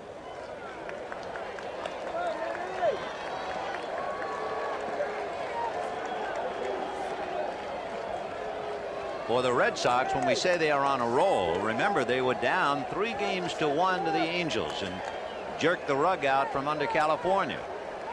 They had to win 3 straight from California, and they did it. They came into New York, and they're trying to win 2 straight here. So if the Sox win this game, they will have won 5 straight clutch ball games. They're 2 outs away from doing it. Joe Sambito and Calvin Schiraldi, 2 former Mets, throwing in the shadows of the Boston bullpen. Wally Backman has walked twice and singled twice. Sambito, of course, the left-hander. And Bob Stanley wants a new ball. Pitchers have told me sometimes that some balls feel bigger than others. Sometimes it seems get a seam that's definitely raised or what have you. They're almost like the surgeon's feel. Safe crackers. Yes. Pickpockets. Sensitive fingertips. 1 ball and no strikes to Wally Backman. The interesting thing, too, Dykstra has a single and a walk. Backman has 2 walks and 2 singles. That means that the 2 guys who set the table, the 2 pests, the 2 fellas who are so important, and how important it is to keep them off the base paths, have been on the bases 6 times and only once produced a run.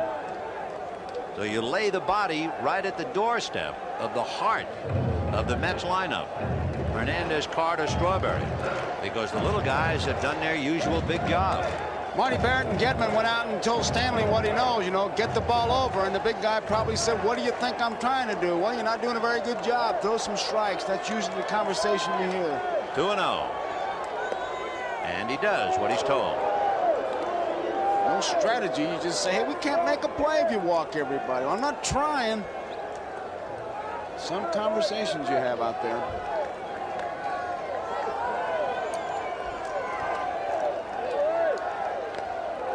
Two and 2.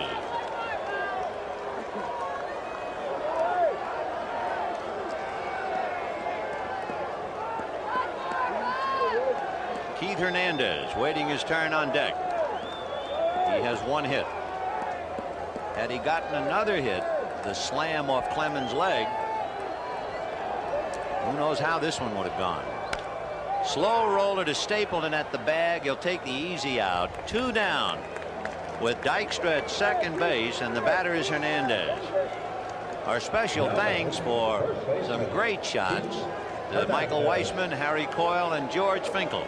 It was not much of a story, as the Red Sox broke it open in the 7th inning. 9-3 Boston. Tomorrow's moving day, and Tuesday night at Fenway Park. Bob Ojeda, Dennis Boyd.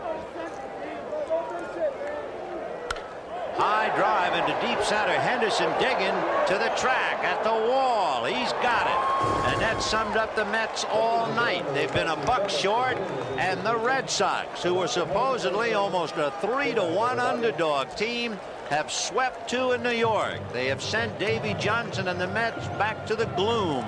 And we'll see if it continues at Fenway Tuesday. For the New York Mets, disillusionment, and for Wade Boggs and company, they feel they're a team of destiny, especially after they won that big game against the Angels, and it is held up. Tonight's NBC Miller Lite player of the game would be Wade Boggs, and Miller Lite happy to present a check for $1,000 in the name of Wade Boggs to the National Multiple Sclerosis Society. Boggs took a hit away from Hernandez, took a hit away from Carter, took a hit away from Santana. He doubled and scored a run, then he doubled again in the 9th inning, and so Wade gets the honor indeed. But the Sox get the win. That is the big one. You know, you come into a park, you say, well, if we can split, win one and lose one, we'd be happy. 2-0, they really have to feel that they can do some big damage in Fenway. It must have seemed like an eternity to the New York Mets, and it was close. 3 hours and 37 minutes. Wade Boggs has to be the man of the moment. Let's go to him and to Bob Costas. All right, Vin, thanks very much. You know, Wade, a few years ago, most observers would have named you a less than average defensive third baseman. Everybody talks about the 3 batting titles, but you've worked to become effective with the glove. Most definitely. I come out every day and work 15, 20 minutes extra on the ground balls. The fielding doesn't come easy, and I have to work a lot harder on my fielding than I do my hitting, and it's paying off. You made a play on Mookie Wilson in the 7th last night. We're looking at a couple of the plays you turned in tonight, but in the 7th to take a hit away, and that preserved the 1-0 lead for Bruce Hurst last night, and at least 3 fine plays tonight. Well, I didn't get any hits last night, but I felt like I went 4 for 4 with that diving play that I made that eventually saved the tying run. And the only way you can do is contribute in games like this, and I'm just going out there trying to do the best I can. When people look at a guy with a lifetime batting average of .352 and 3 batting titles, they figure it's been a success story throughout, and yet just a few years ago, the Red Sox organization left you unprotected. Any team in baseball could have had you for 25 grand, and they all passed. Well, I'm glad they did, because my heart's in Boston, and I'm just doing all I can to contribute in this World Series. You guys have won 5 in a row after coming back from the brink of elimination, down 3-1, and now you're up 2-0 heading back to Fenway. Got to be a great feeling. It's a great feeling. This team's got a lot of heart, and they've never given up all year. We've had a lot of adversity on the field and off the field, and we just put forth the effort, and it's paying off. Thanks, Wade. The other side of the emotional scale, embodied by Gary Carter. He's on the other side of the field with Marv Albert. Marv?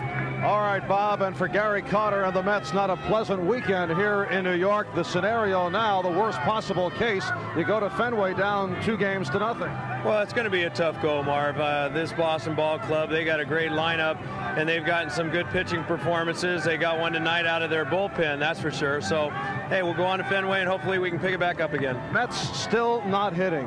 Is the ball club pressing at this point? I don't think so. We just came off one of the most pressurized series that we've ever played, and I don't know. We got something going a little bit tonight, 8 hits, but we'll have to pick it back up in Boston. Of course, out of the 8 hits, 2 were bunt singles. Are you embarrassed by what has taken place here at Shea? No, not at all. I'm very proud of this ball club, and I think we've done it all year, and it's just a shame that, these first 2 games went the way they did, but the Kansas City Royals were down 2 games last year and came back, so anything can happen. In fact, the Royals, the only club in World Series history to win after trailing 2-0, losing the first 2 at home. No, exactly, Marv. That's just it about a World Series game, and going on to Boston, and we feel that we can pick it back up again. All right, what about the pitching rotation Fernandez used tonight? It was thought that he would not pitch in game number 4 at Fenway. The thought was Ricky Aguilera, who was utilized tonight. Will it be Darling on 3 days rest?